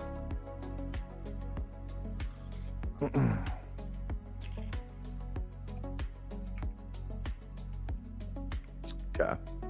Also, I saw something about a Hunter Henry injury. Is he hurt? It was like let me see. Let me search this up on Twitter. Hunter Henry. What is going on with Hunter Henry? Is he hurt? Oh no, he signed an extension. I was like, I saw his name in the news. How could I miss that? What time was this at? 7 a.m. Yes. Okay. That's why I missed it. I was asleep. 2 year. Wait. Yeah. What was the 2 years, 16 mil? That's pretty good for a guy his age. How old is he? Like 30. He's 31. Sheesh. Hey, good for Hunter Henry, man. Good for Hunter Henry. I don't know. Usually I pride myself on making sure I see the news, but I must have missed that one. I don't know how I missed that one. So that's on me, chat. Got to be better. Hand up accountability. Point the finger or point the thumb, not the finger. So, okay. Yeah, see me going Strange here makes me feel way better because like now I feel like these tight end twos and guys who want to draft second tight end are going to start flying off the board here. So, do you feel good about that?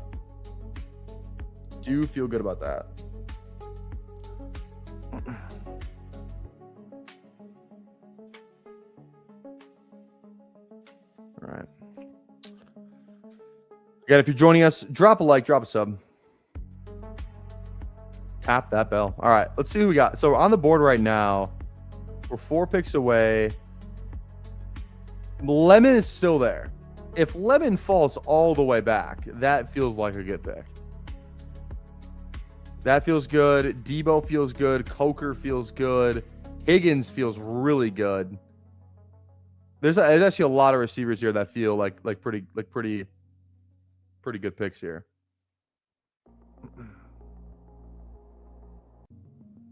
Okay. Lemon goes to Cullen. If Jaden Higgins is here, that feels like a smash pick. Any of the running backs that I like here? Tajay feels good. Kamara, yeah, I guess so. We have 4 running backs too, and our running backs are pretty decent. We have Corum, Warren, Price, and Derrick Henry. That feels pretty good. I run the clock. Charbonnet goes. This is like pretty obviously Jaden Higgins here. I really like that Jaden Higgins click. As our 4th receiver, I feel pretty good about that. We might even double tap it here. Part of me does want to click running back. Spears, Kamara feel good for PPR. I like Algier, but the PPR drops him a little bit, but he's kind of just dropped into a tier where I think he's going to be fine anyway. Sampson, Tank Bigsby, these guys, all good picks as well. We'll see here. We'll see kind of how this all plays out. All right, Tajay goes. Because, like, the receivers here are still Coker. We have Coker. Debo just went. Coker, Boston, Tucker, Rashid Shaheed, Stribling's not bad either. All right, let's see. Yeah, tight ends. Tight ends are fine. Algier goes. Okay. My gut is telling me Coker. My gut is telling me Coker, but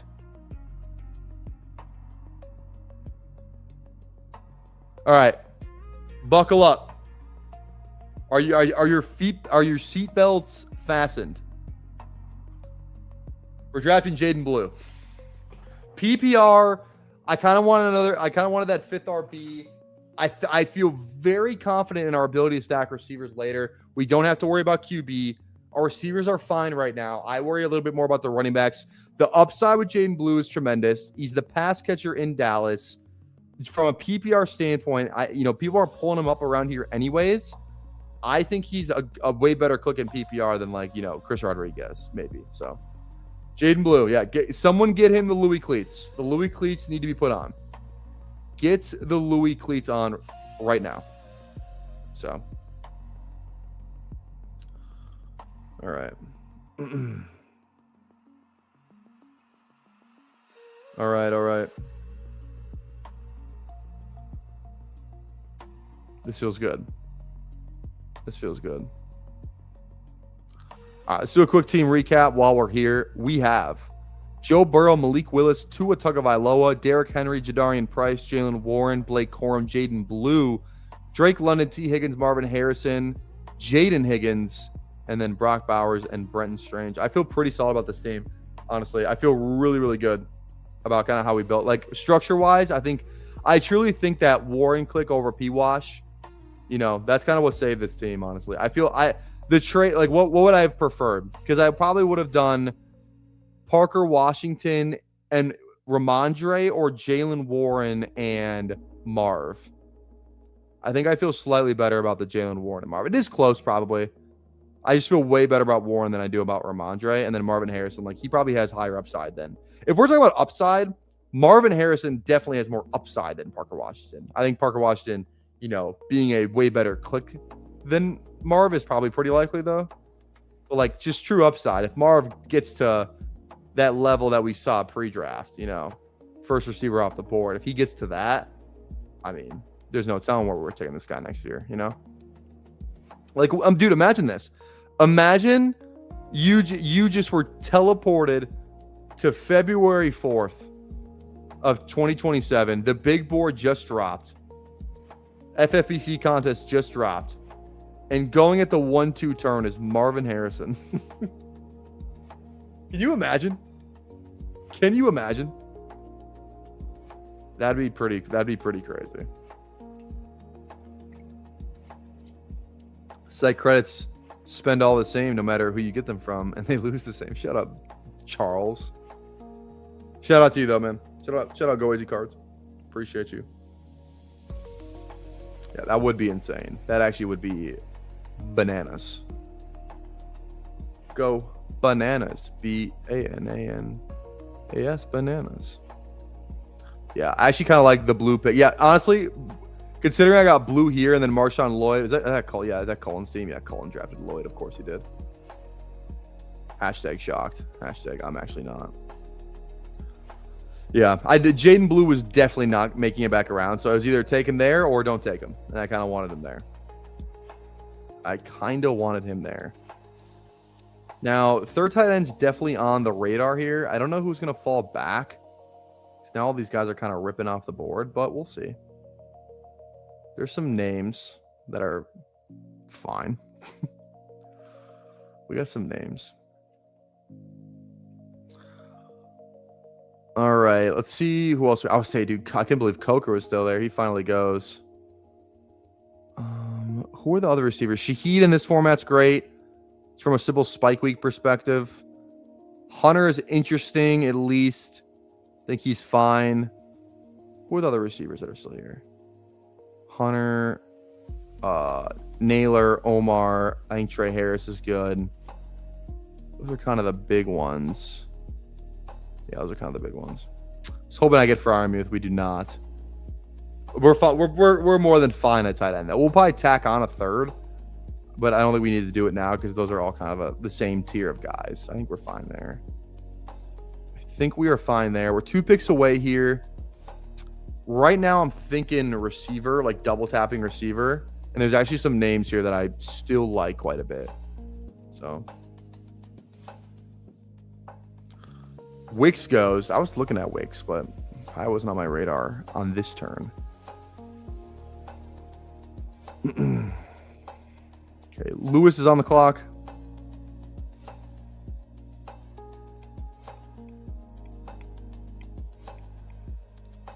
Let's see what Lewis does here.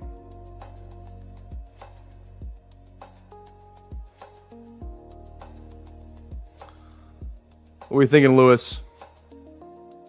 Auto pick? I think he autoed AD. All right, let's go.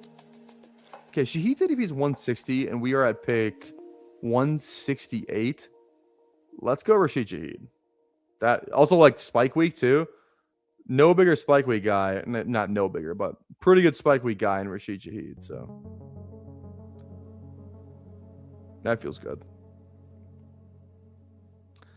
And after this, I think we're double tapping receiver here for sure.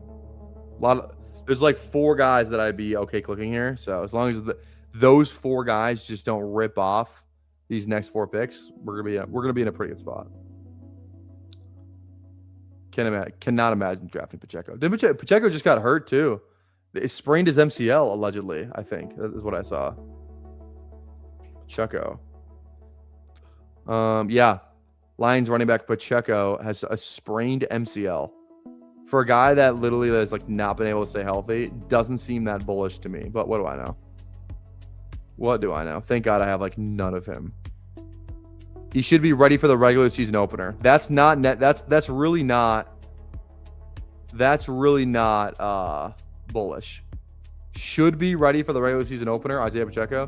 That's not good. That's not good at all. Kirk goes, I think we're Travis here. Let's shoot for the upside. Let's go Travis Hunter. Can hide him better in Superflex. You only have to start 2. Let's go Travis Hunter. Ultimate spike week, guys. Because I feel like Travis is a spike week guy. Travis, and because like I think this is a pretty good receiver room. London, Higgins, Marv, Higgins, Rashid Shaheed, Travis Hunter, and we're still gonna add on to it. So right now we are at a 3-5-6-2. Probably want to end 3. This feels probably 3. I think I'm like 3-6-8-3. Honestly, that's kind of what I'm thinking. Our running backs are pretty solid, you know. And depending on the name, I guess it depends on the names who are still there. Probably on the next turn. But looking at it right now, not a lot of names I'm like, you know, absolutely stoked for. I still got to wait for some guys to come back to me. So that's TBD at the moment. Since you can't use vetoes, check with your bosses and instead chugging a beer before the picks equals a veto. I'm your man. Love that. Love that. This is best ball. Best ball for Superflex best ball, Charles.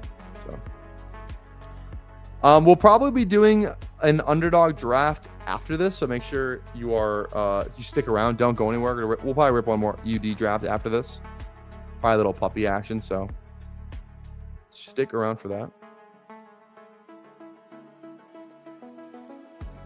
Okay. 4 more picks. We're done. I think we're done at QB. I don't really see the need to draft a fourth QB. Let's just load up on these RBs and receivers. I do have to get another tight end too, but it's like, I don't know. We'll see who's there at the end. But like, if there's a receiver that I think just projects way better than one of these round, 20, 19, 18 tight ends, I think I'd just much rather take that player. I may have made a mistake in not going, a third tight end sooner. Maybe just ripping Ferguson instead of Higgins or Jaden Blue, but we'll see. We will see what happens.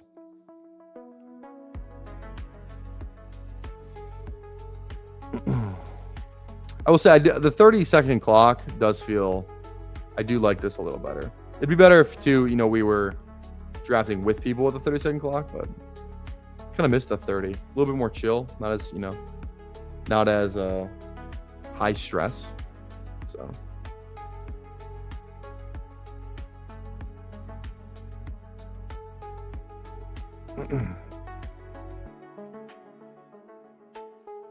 all right, who is even still here? Like, who are your guys' favorite tight ends? I'm gonna show this tab real quick. What tight ends are you guys drafting down here? I have Raritan queued. I actually do like Mason Taylor. Like, Gesicki's fine. Parkinson's fine. Stowers scares the shit out of me. He's like a late season play, if anything. I actually think Arroyo is kind of fun. He's made some plays in training camp where I think you could justify drafting Arroyo. Like, if, Barner goes down, I think Arroyo could actually be a guy you really want, for those playoff weeks if he's the starter. I just am not interested in Evan Ingram whatsoever. No, not whatsoever. Yeah, Mitchell Evans is a good one. That's a good one. Where is he on this list? I don't even see him. How far is he down? Yeah, he's way down there. Way down there. Okay, who is left at receiver? There's definitely some names left at receiver. This is actually pretty solid. Pretty solid list of names at receiver still. What do you think about that Tesla report? The Tesla report was like Greg George is actually wide receiver 3. That was kind of crazy. I didn't know what to make of that. Okay, and who's at running back? We got to go one more RB because we're at 5 right now, right? 5 running backs? Yeah, 5 running backs. All right, who do I even want here? Katron, Sean Tucker, Mike Washington, Vidal, Emmett, Kalen Black. All right, we're one away. I'm probably Kalen Black over all these guys personally. Probably Kalen Black. Probably Caleb and then Emmett. I think Emmett could have a pass catching role, so.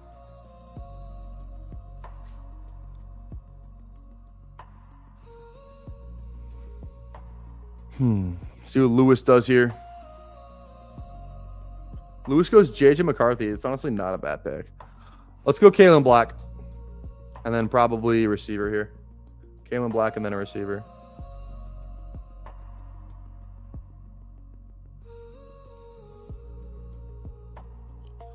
Okay.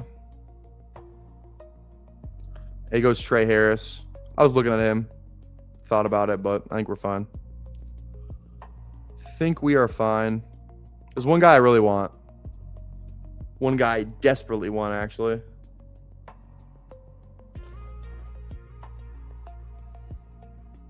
Is Tank Dell a 0 this year? I don't draft him. I don't think he's necessarily a 0, but I definitely don't love him. You know what I mean? I'm not massive on Tank Dell.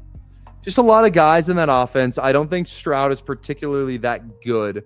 With the last time Tank Dell was there, his rookie year, the only time we've seen him be great at football is when it was just him and Nico. And those were the only 2 guys. It was Nico and it was Tank Dell. And that was it. And then we didn't see it. He wasn't that good. Even when Diggs was there, he wasn't that good while Diggs was playing. I'm very skeptical. I think everyone's just kind of living off the rookie year thing. and I don't love it. All right, we're definitely Zachariah Branch here. Stacked up with Tua. Got that with London. That feels pretty good. Pretty good. Let's see here. Veteran running backs Naeem Miller-Hines. So I'm guessing Naeem Hines. I didn't know his last name was hyphenated now. Naeem Hines and Zamir White tried out for the 49ers. All right. Adjust the ranks. Adjust the ranks. Okay. I think we're one more tight end and probably, I mean, we have 7 receivers. Would you guys add another running back to this? It depends who's there. I have a feeling the guys that are going to be left there are not guys that I'm going to like. I feel like the round 19 receiver is going to be a lot better than the round 19 running back. And it is PPR, so that just probably is a better play regardless. And there's some guys that are going to go later that I think are good clicks. So who are the running backs even left? Katron, Tucker, Emmett, Singleton, I guess. I would click Singleton in round 20. I hate Singleton, but in round 20, I think he's fine. Adam Randall, I think, is actually kind of fun. McGowan, who's apparently the RB2 in Indy. There actually is some running backs who are not bad clicks. Am I fine with the 7 receivers? Honestly, I actually probably am. It's a pretty good 7 receivers. So I'm assuming you quit other jobs, teaching in GNC, or you're still coaching. Yeah, so I quit teaching in GNC. You're exactly correct, and I'm still coaching. 100% still coaching. The coaching was a non-negotiable. I would never quit. If you were like PPR, you can have a full-time job in fantasy football, but you have to quit coaching. Otherwise, you just have to keep teaching and GNC and streaming. And I fucking hated GNC. The answer would still be I'd rather teach, do GNC, and coach. That would be the answer. Like, without a doubt. Without a doubt. I love the coaching too much. Okay. I just don't know what to do here at receiver. Who's here? Antonio, Tesla, Bernard, Caleb. If we want to get a Dolphin stack, I actually think Caleb Douglas would be a pretty good click. Just to stack something up. And then we have to go tight end. I think we're fine at running back. I just don't know if, much I love Emmett and Singleton, maybe taking Singleton on a team. I think we just go with the 7 RBs. Actually, I think it's receiver. I lied. I think it's receiver. There's just too many guys who could spike here. Where running back, I don't think that's the case. I don't think that's the case with running back. So receiver, I'm probably Jeremy. Antonio is good too. I don't even like Tesla, but round 19 Tesla, he's like the ultimate, like, all right, this guy's going to score a touchdown, that guy. I'm also not going to buy into one beat report that says Greg Dortch is the wide receiver 3. You know what I mean? I don't want to do that either. But I kind of just want to go Douglas. Stack that up. Let's stack it up. 84 seed final. We still got to get some upside. You know what I mean? Like, what if Douglas is just the man this year? He could be. He's their first wide receiver pick before Chris Bell. Picked him before they picked Chris Bell. They obviously like him. Good camp too. But then you guys but you have like guys who legitimately just get drafted in Tesla and Williams. So it's tough. Do I go for the stack or do I go for the... I'm going to go tight end first, and I'm going to let these guys decide for me. I am going to draft... I really want to draft Arroyo. I really want to do it. I'm drafting Arroyo. You can't stop me. You can't stop me. I'm going Arroyo. Going Arroyo, and then I'm going to receiver.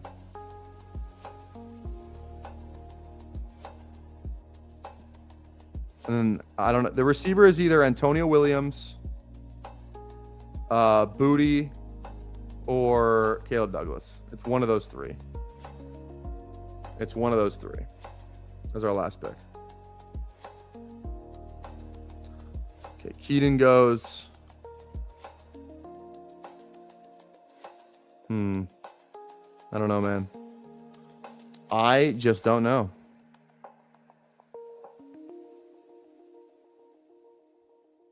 Can I interest you in Dotson, wide receiver 2 in Atlanta? No, you can't. Not right now. Singleton goes. Here, sorry, let me put this down a little bit further. There we go. All right. All right, A. All right. I think I'm just Caleb Douglas. That's what I'm gonna go with. Go for the upside. Go for the sack. Let's go, Caleb. All right, that's the team. Let's recap it one more time. We have Joe Burrow, Malik Willis, Tua Tagovailoa, Derrick Henry, Jadarian Price, Jalen Warren, Blake Corum, Jaden Blue, and Kalen Black. Drake London, T. Higgins, Marvin Harrison, Jaden Higgins, Rashid Shaheed, Travis Hunter, Zachariah Branch, Caleb Douglas, Brock Bowers, Brenton Strange, and Elijah Arroyo. Sleeper, many are saying. All right, let's rip one more underdog draft, and this will be the last draft of the night. So one more UD, and then I'm going to hop off. So if you want to hop in, we'll go Puppy 3. I'll give you a countdown if you want to hop in. So get the phones out. Get the browsers open. We're hopping in the Puppy 3 in 10, 9, 8, 7, 6, 5, 4, 3, 2, 1. Here we go. Waiting for 3.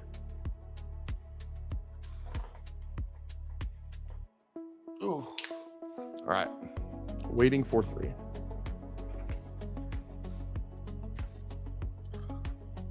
I've been double tapping Seattle wide receivers last 2 rounds. Kupp, Horton, bad or good. I cannot draft Kupp. I literally cannot bring myself to draft Cooper Kupp. So I've just been ripping. I rip a ton of Horton.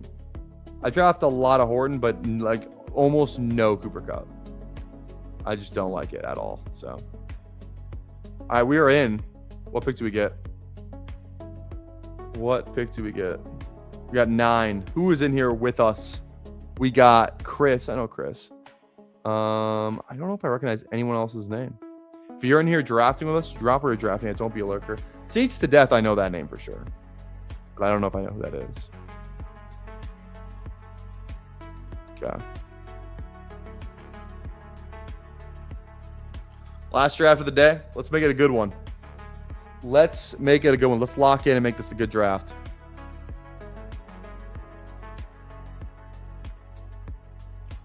All right. Again, if you are just joining us, drop a like, drop a sub, tap the bell.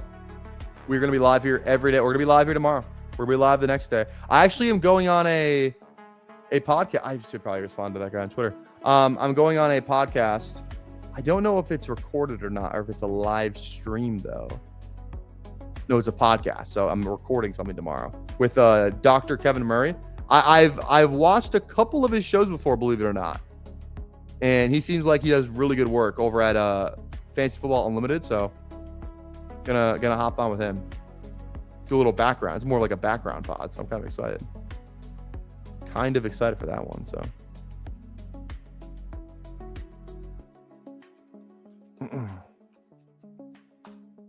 okay. Drafting at 9. I feel like 9 is CD or JJ. It's one of those two, you know.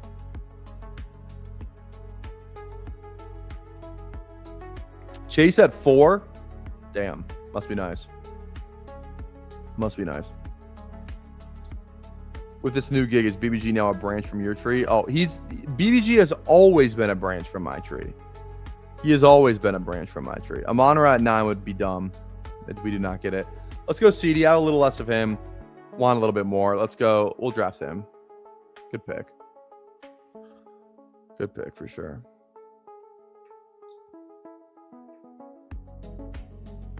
Okay. Can we get like a fun? Anytime I've just been trying to draft, I'm gonna end up with at least 13% Kenneth Walker. I need to draft a ton of Kenneth Walker. I like him more than a lot of guys in that range, but right now my exposure isn't reflective of that. I think Kenneth Walker is probably just like one of the best picks. I don't know why it took me so long to get there, but like I want him over Hampton. I want him over Saquon. I want him over James Cook. I like him more. The only guy that I would not take Walker over is Ashton Genty. That's the only guy. It is the only guy I would not take Kenneth Walker over. So hopefully we can get lucky get some Kenneth on this team. If we don't, we don't. But that would be the dream for sure.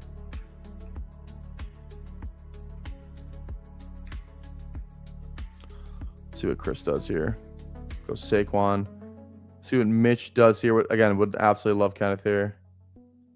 If I don't get Kenneth, I only have 4% Chase Brown. Should probably get that up a tad. I don't want to be fading Chase Brown that hard. He's not my favorite pick, but I don't want to be completely out on Chase Brown. So,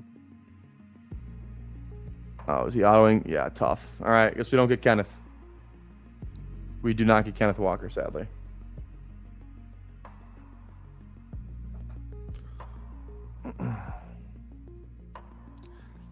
BBG doesn't exist without PPR sending folks to BBG stream. The streets won't forget. I don't know if that's true.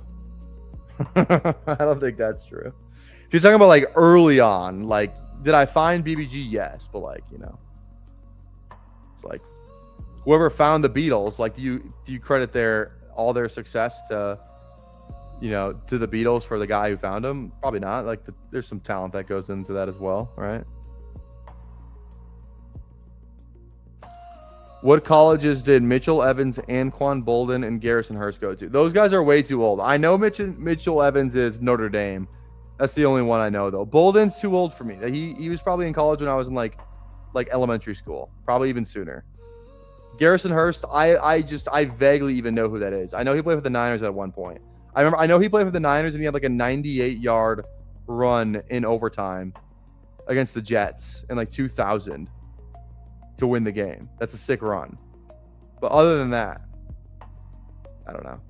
You gotta ask me guys from this fucking decade.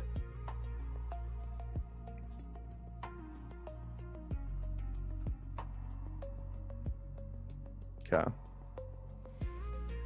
Any fun starts from anybody? Everything's been pretty chalk. JSN Neighbors is kind of fun. Chase Bowers, that's good. Jahmyr Gibbs, London, actually, it's a really nice start at the 2 spot. Gibbs, London is pretty awesome. That's a really nice start. I'm actually kind of jealous that somebody got that. Must be nice. Okay. Coming back around here, we'll see. It's kind of like I feel like I'm pretty flat. I would love to have more player stands in this tier. I just don't know what to do. I really just don't know what to do. Like, but please God, can we get Jeremiah Love to fall back? Please and thank you. I've seen him fall a little bit in the puppy. He's fallen, you know, there a little bit. He doesn't in this one. I'm probably Kyron here. Kyron or Igbuka, probably just the top 2 guys. Call it a day. Again, week 17, want to be mindful of that. Nothing really makes sense here for any of the week 17s. Giants, no. Baltimore, no. Let's just go Igbuka. Let's go Igbuka.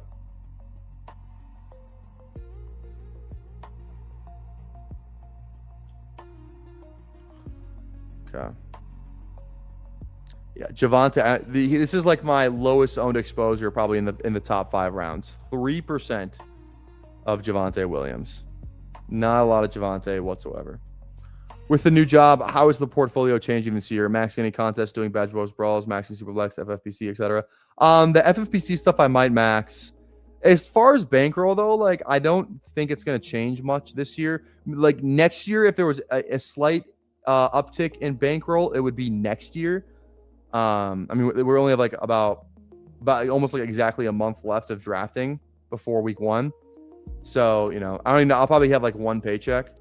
You know, or 2 paychecks between then. So I can't imagine it's going to change, you know, that much for me. And I have to buy some stuff too for like, I want to get a blackout curtain for my window.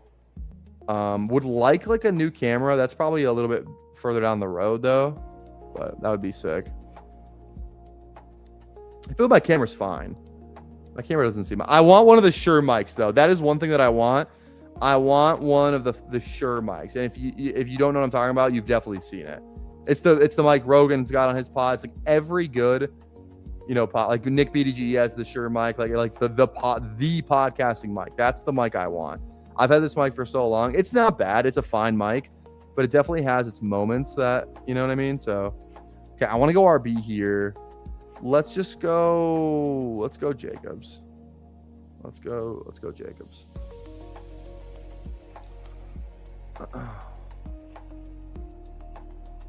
Okay. Yeah. Yeah, right. Yeah. Going Igbuka opens up Rams. That's good. That's 100%. Sometimes you see like a weird Devontae fall. I've seen some. Can we get a Hot Ones 2.0 stream? I don't know about that. That stream, like that actually was like a fucking. It's honestly though, like the day after was worse than in the moment for sure. The in the moment was bad. It was the day after was way worse than the in the moment. I still have all the sauces too. That should be Charles. That is a tower donation box. A hot sauce, like blazing hot sauce thing. 100%. That's a good call. Not like raw. I need to like eat it with something. I should just like keep some wings around so I can eat them. Like what else is the hot sauce good on? Like something else. I don't know. Bread. Oh. Hot sauce doesn't really go bad, does it? I can't imagine it goes bad. Okay. Hot sauce is great in a martini. Never had a martini in my life. Eggs is good, yeah. I want something that I can just like grab. Like if I get the donation thing, I don't have to like cook up a wing, or I can buy a microwave a wing pretty fast though. Obviously I would prefer not to eat my wings microwave, but I could do that. I could do that. Well, they're not gonna have the hot sauce there. I'd imagine it would just be me, but yeah. But also like wings is like something that I can't like. I have to like there's a lifespan that wings can kind of last in the fridge, so I'd be mindful of that. I need to get an air fryer. Air fryer is the thing that I really need to grab. So,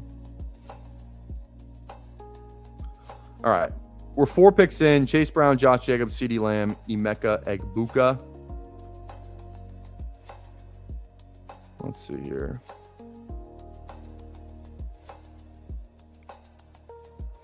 Can we just get like a ridiculous Terry McLaurin fall? Can we make that happen? We cannot, sadly. Okay, Evans goes. We're in a good spot here because we're going to end up with either one of these running backs or Devontae, who's a week 17 with Tampa. So that feels pretty good. Only problem is the running backs after that are not great. So how much do I value the week 17? It is a pretty sizable fall. This would be a really good week 17 thing to do. Quarterbacks are pretty easily accessible too. Adams goes. We get sniped. Do we just go double Tampa? I don't have enough Trevion. Let's go Trevion Henderson on this one. It's the same bye week, which isn't ideal, but I think it's going to be fine. We'll go Trevion there.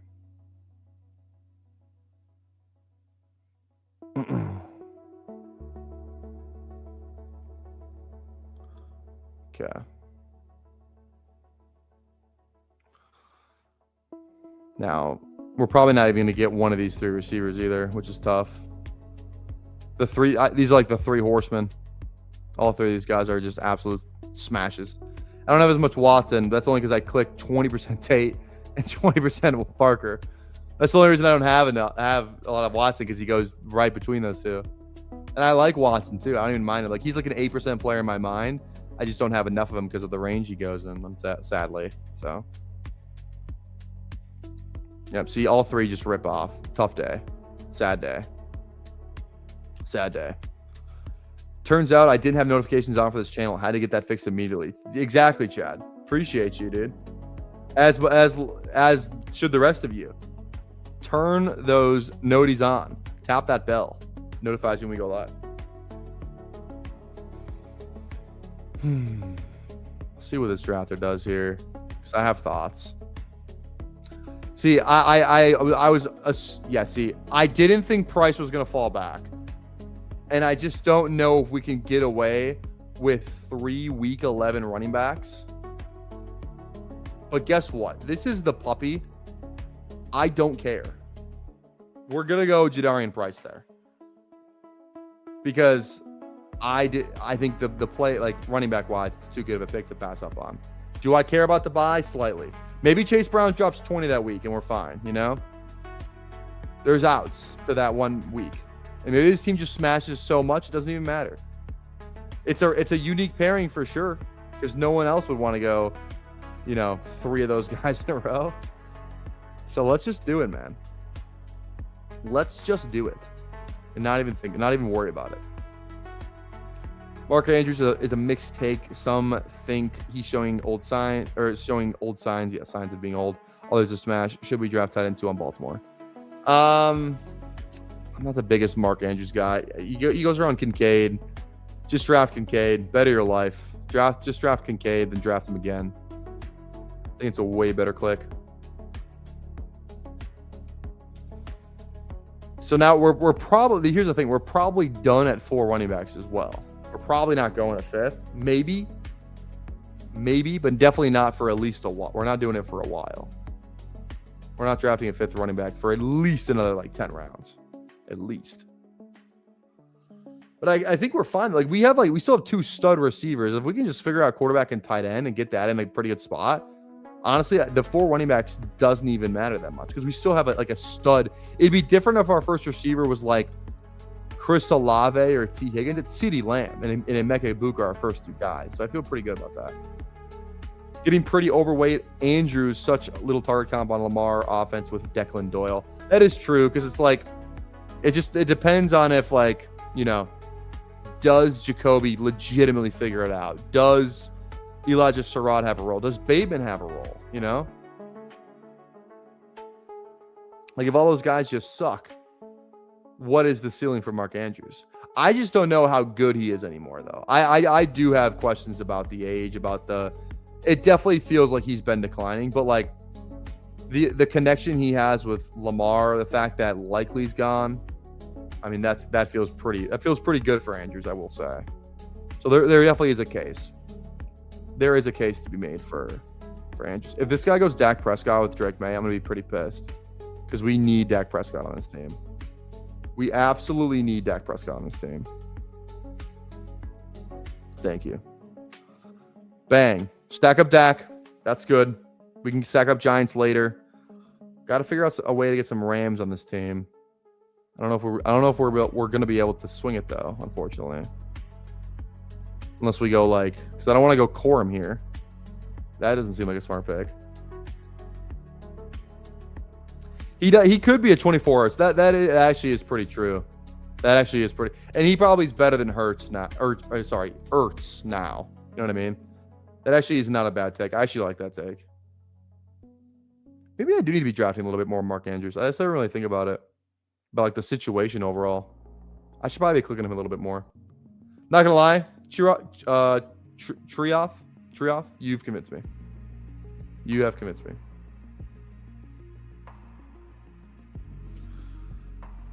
Okay. The pick absolutely needs to be Josh Downs.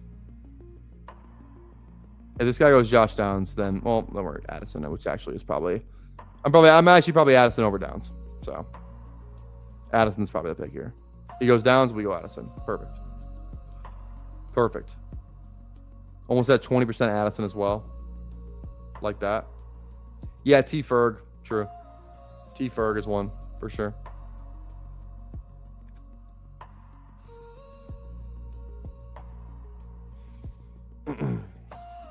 Maybe this is a Mark Andrews team. No tight end yet. This has Mark Andrews written all over it. Could definitely be a Mark Andrews team.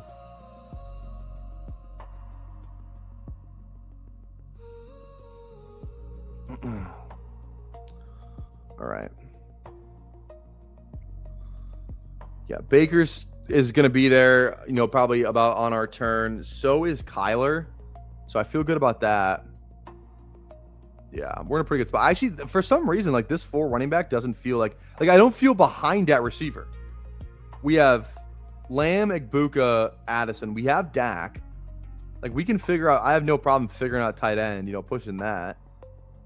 I would have thought the 4 running backs would have kind of messed up our build a little bit more, but it really hasn't. So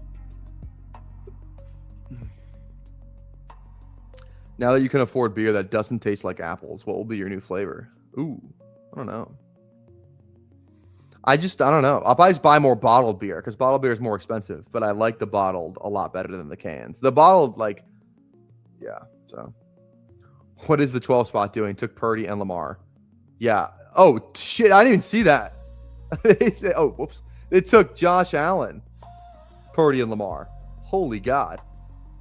Cook, Hampton, Josh, Lamar, Watson, P. Wash, Corum, Purdy. Holy goodness. Yikes. Okay, well, that's good. Thanks for pointing that out because I didn't even realize that. You're drafting at the 7th spot? I see you. Oh, the 6th spot. Sorry, 6th spot. Well, now we need to make QB a priority in this. You know what I mean? Like, we got to make sure we don't get left behind at QB. So this next turn is probably crucial. Cannot afford to get boxed out of QB with the psychopath at the 12th turn. What are your plans for content in season? A lot of film review. I've talked about the film review stuff a lot. There is going to be some probably pre-produced stuff for film review, some like hangout sessions, like late night, watch some film, probably streaming sessions, talk about redraft, answer questions, things of that nature. That's probably the plan. In my head, at least, that's probably the plan. So that's gonna be a lot of fun, a lot of film stuff. I'll probably write some stuff too. I think I like to write, but still expect some streams for sure, 100%. Okay. We can push it one more. Oh, we got receiver just sucks here. This sucks. I think I'm just fanning. Let's go fanning and we'll go QB on the wrap. I did not want to go Worthy. Absolutely hate Worthy. Yeah, I do play quite a bit of the BRs. I do like the BRs, so.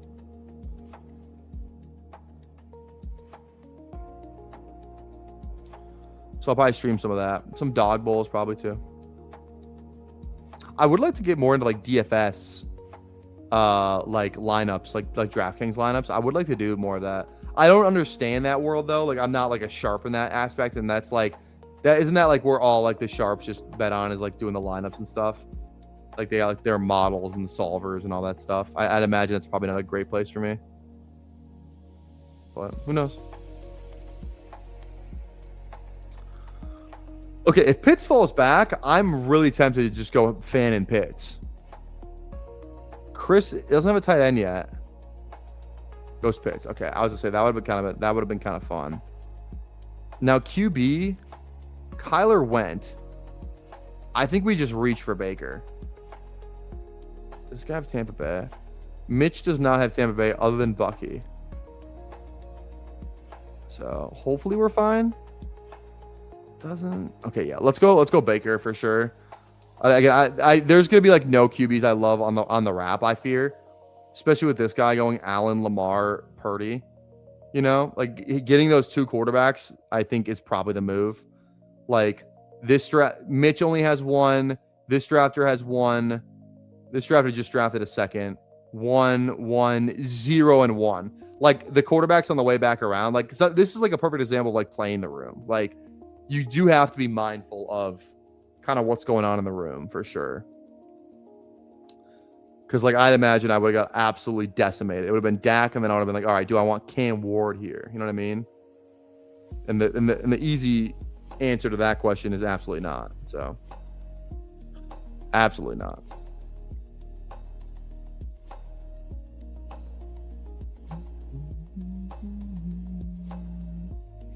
Quick team recap. We got Dak, Baker Mayfield, Chase Brown, Josh Jacobs, Trevion Henderson, Jadarian Price, CeeDee Lamb, Emeka Egbuka, Jordan Addison, and Harold Fant. All right, we got to lock in our receiver now, though. Like, we got to lock in. QB's good.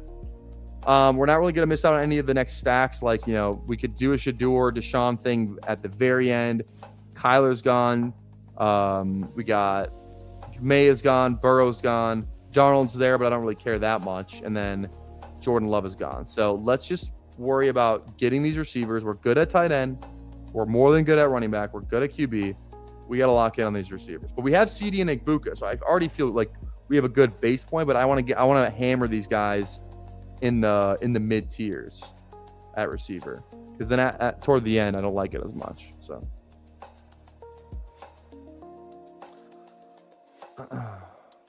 I have a tough time comparing the weekly matchups and potential points output year long. I am that person grabbing Josh Allen because I want to be in those games with the highest scoring player in football. That is true. That's fair. That's definitely fair. Yeah. Yeah. I feel like there's always like a QB, like a pocket passing QB that goes off every week, though. You know what I mean? In those, like every week, there's like a pocket passing quarterback who throws 3 TDs and was a smash, maybe ran one into. You know what I mean? Okay, this is good. Receivers are falling. This is good. KC goes. Any stacks out there? Not really at the moment. Romeo goes. We're definitely Higgins or Coker here, 100%. 100% Higgins or Coker. I probably lean Coker. Week 17 with Price, even though Higgins is a week 17 with Jacobs, so that it's kind of the same bet. I'd probably just lean Coker because player take. So let's go Coker. Cokehead, stand up. If we get Higgins on the wrap, that would be massive. I think Stribling on the wrap would be good too. We'll see if the drafter in the 12 hole will know to. They already stacked Brock and Debo. They could stack Brock and Stribling as well. We'll see if they're that smart. I have my questions off of events that have already transpired.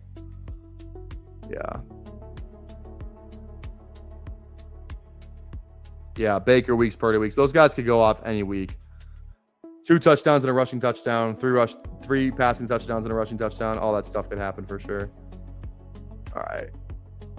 Does this drafter go Stribling? Stack it up. They do go Stribling. Can we get Higgins? If we could get Higgins on this team, I think Chris is just gonna take Higgins. Yeah, I fucking knew it. Okay, then I think we're probably just. Do we just go Mark Andrews? I think we go Mark. I know Ferguson's a stack, but we just kind of spent the first couple minutes of this. I only have 3%. That doesn't feel good. Doesn't feel good at all. Let's go Mark Andrews. Fuck the stack. Let's go Big Mark. Let's go Big Mark. We were just talking about it. Let's rip Mark Andrews. I see the vision now. I was blinded before. 30 minutes ago, I was blinded by the vision. I now see the vision.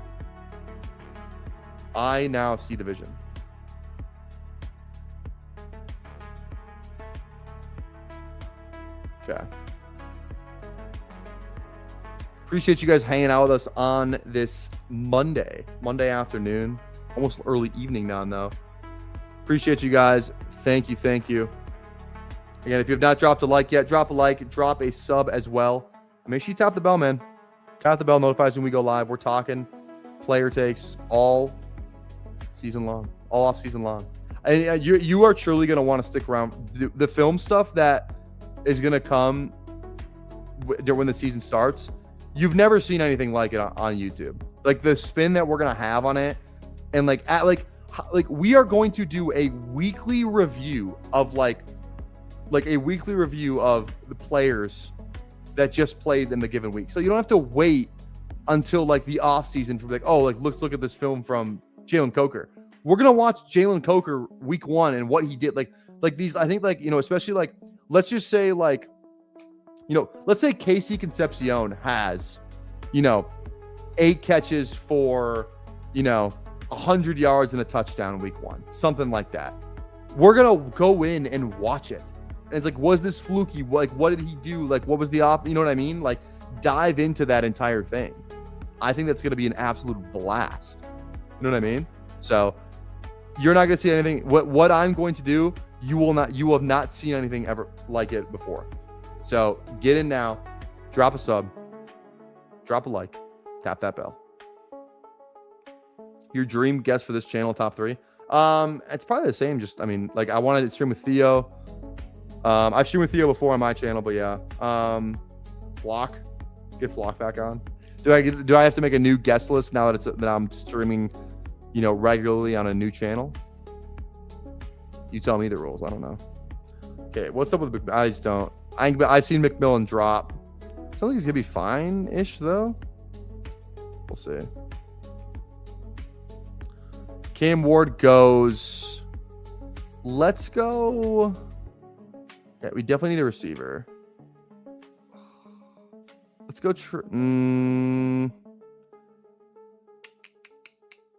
Let's go Omar because we have the week 17 with Addison, and he opens up another QB. So I do like that. Opens up another QB. Would you guys go 5 running backs? Chase Brown, Josh Jacobs, Trevion Henderson, Jadarian Price. Would you guys go 5? Because even if we go 5, we can still go like 3, 5, 8, 2. You know what I mean? But if we don't, we can go 3, 4, 8, 3. So that's kind of what it comes down to. Okay, Bryce goes. Yeah, I think I've seen McMillan fall pretty far. So I'm looking at probably Tucker, Flournoy, Harris here. Probably one of those guys. I think we'll get a tight end on the wrap that we're gonna like. We'll be fine there. I'm a fan of 5 or 4. Yeah, we can still get a 5th on the next wrap too. Could also just go Jaden Blue right now.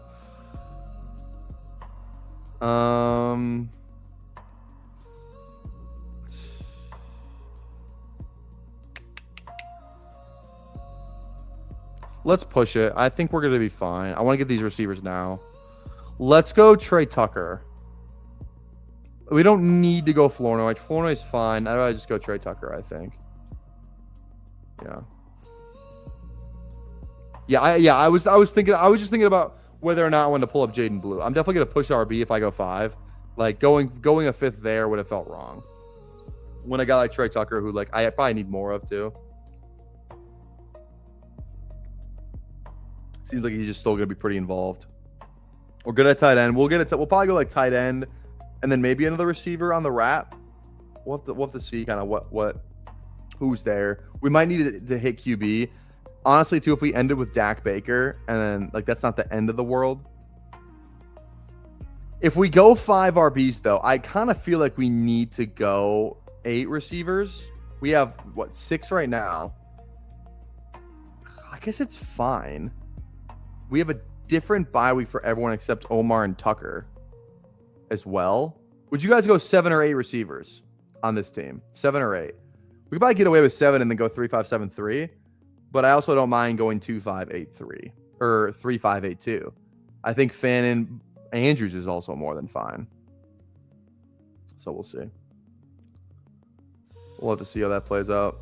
All right, McMillan goes finally.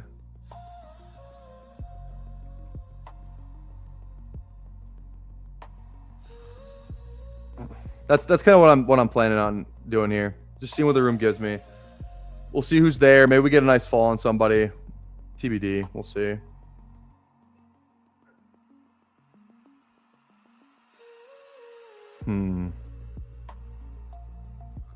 Let's see. All right, Lloyd goes.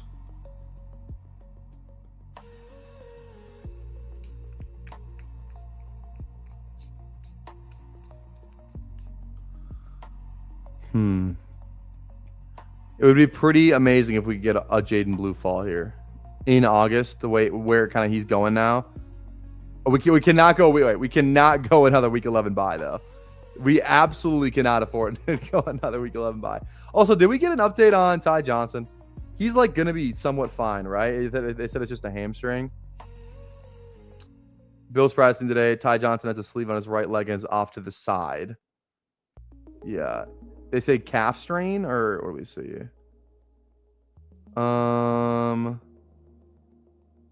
They said, okay, right hammy, 2 to 4 weeks for Ty Johnson. I still think that makes Ray Davis a pretty good pick. Probably still makes Ray Davis a pretty good pick. So you could do 4 or 5 RB and then do 2 or 3 QB based on. Yeah, we can. That's the nice thing. If we need to go 4 running backs, we can. If we need to go 2 quarterbacks, we can. If we need to go 2 tight ends, we can. We're gonna have to make a tough decision somewhere probably, because I really do want the 8 receivers. We could go 7 receivers if we needed to. You know, I think it just kind of depends who these next couple clicks are. So we'll see. Okay, B-Rob goes. I mean, dude.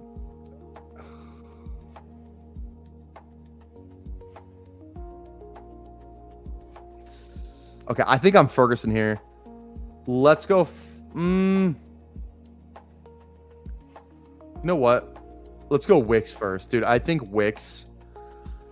This freaking guy, man. Like, if Lemon truly is out for a while, and like like Wicks, even I think Wicks still has a good spot to begin with.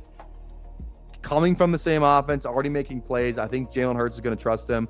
Definitely win on the boundary, down the field, which is what Jalen Hurts likes throwing. I do like Wicks a lot, so maybe we just go 3-5-7-3 at this point. Could just still go 3-5-7-3. What's up, Mitch? How we doing? Appreciate you. Speaking of grinding, you're the one that's been grinding, brother. Christopher 2583. That's kind of, we'll see. If Ferguson or Sadiq are here, it's definitely 3. It's 100% 3. But these guys also only have 2 tight ends here. Okay, if we can get Ferguson on this team, that'd be absolutely that'd be pretty amazing. That would be pretty amazing. Let's see what Mitch does here.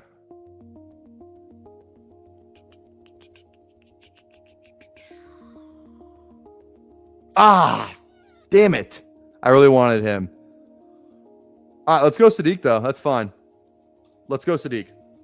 As our tight end 3 falls to almost damn near 20 after ADP. At that point, like, yeah, we gotta take Sadiq. Our third tight end with tremendous upside, like the freaking 12th overall pick in the draft. Like, let's draft that guy. Let's draft that guy now. Please and thank you. Please and thank you. Okay, so now we're probably depends the running back. Okay, we're locked in on the 8 receiver. So we're either gonna be 4 running backs or 2 quarterbacks. 2 running backs or 2 quarterbacks or 4 running backs. We'll see. I would love a Mendoza Geno fall. We can stack up both of those guys. If we don't get either of those guys, I just don't know how I feel about ripping freaking like Shadur. You know what I mean? If we don't get Mendoza or Geno to fall, we're probably 5 running backs instead of the 3 quarterbacks. Would you guys agree? That kind of feels like the move right now. That kind of feels like the move.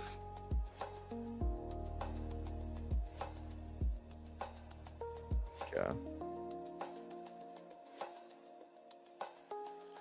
A lot of these drafters that only have 2 quarterbacks though, like especially on my turn, or on every single except for 1, 2 QB,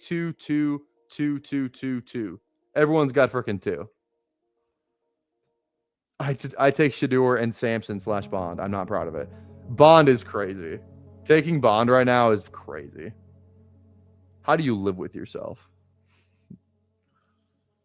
How do you live with yourself? We'll see. Can we pull? Who's got Bowers? Who has Bowers? Okay, the Bowers drafter is right here. So the next pick is the Bowers drafter. If we can get past the Bowers drafter, we may have a good chance of getting Mendoza. This guy's got 2, and he passes. Okay, this guy's got 3. I don't see him going QB. Watch it. If we just get teased here, though, we'll see. Okay, who do these guys got? Lawrence, Mahomes. That feels good. Daniels, Love, and then Drake and Warts. They all kind of have like an elite guy, which feels good for. Okay, bang. Mendoza here would be the dream. Mendoza here would be the dream. 2 more. If Mendoza and Geno rip off in these next 2 picks, I'm going to lose my mind. Just getting teased. Okay, bang. We get one of them. Please, God, give me Mendoza. What do you got? You got May and Ward. Things are fine. No Vegas. Take Geno. Come on, baby. Oh, yes. That could not have worked out any better. That could not have worked out any better. All right, so we're probably sticking. We're rolling with these 4 guys. This is who we're rolling with. These 4 running backs. Don't you think our receivers are kind of goated though? They're all different bye weeks except for Omar and Tucker, which I do like. Who would I take though? Baker. No one stacks. Who would I take at receiver? It would have to be like, I think Williams is fine. Douglas, Horton. It's like one of those three guys is who I would take. Maybe Fields because no, I'm fine. I don't want to. No, not for a week 17. Or it's somebody like Emmett, and that's kind of it. It's Emmett or someone. I just don't know if Emmett is worth it. You know what I mean? I think I just lean the receiver. It was a long way to get there, but I think I lean the receiver. Now, which receiver do I want? Which receiver do I want is the real question.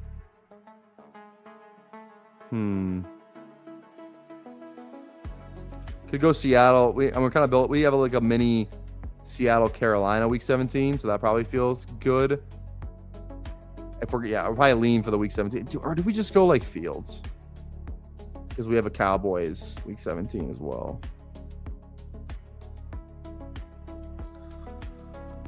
I don't know.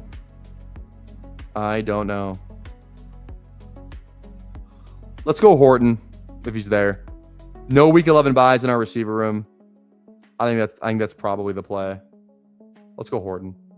Bang. All right, that's the team. That is the team.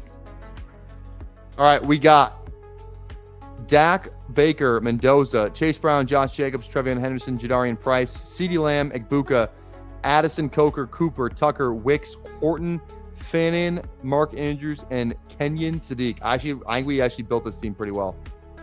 We were locked in from start to finish. So, all right, that's gonna do it for me tonight. Appreciate you guys. Thanks for hanging out with us. Again, if you are in here and you have not liked the stream yet, please, before you leave, go down there, like the stream, drop a sub, and tap that bell. We will see you tomorrow. Might be an early morning stream. Some are saying be there or be square. We'll see you later.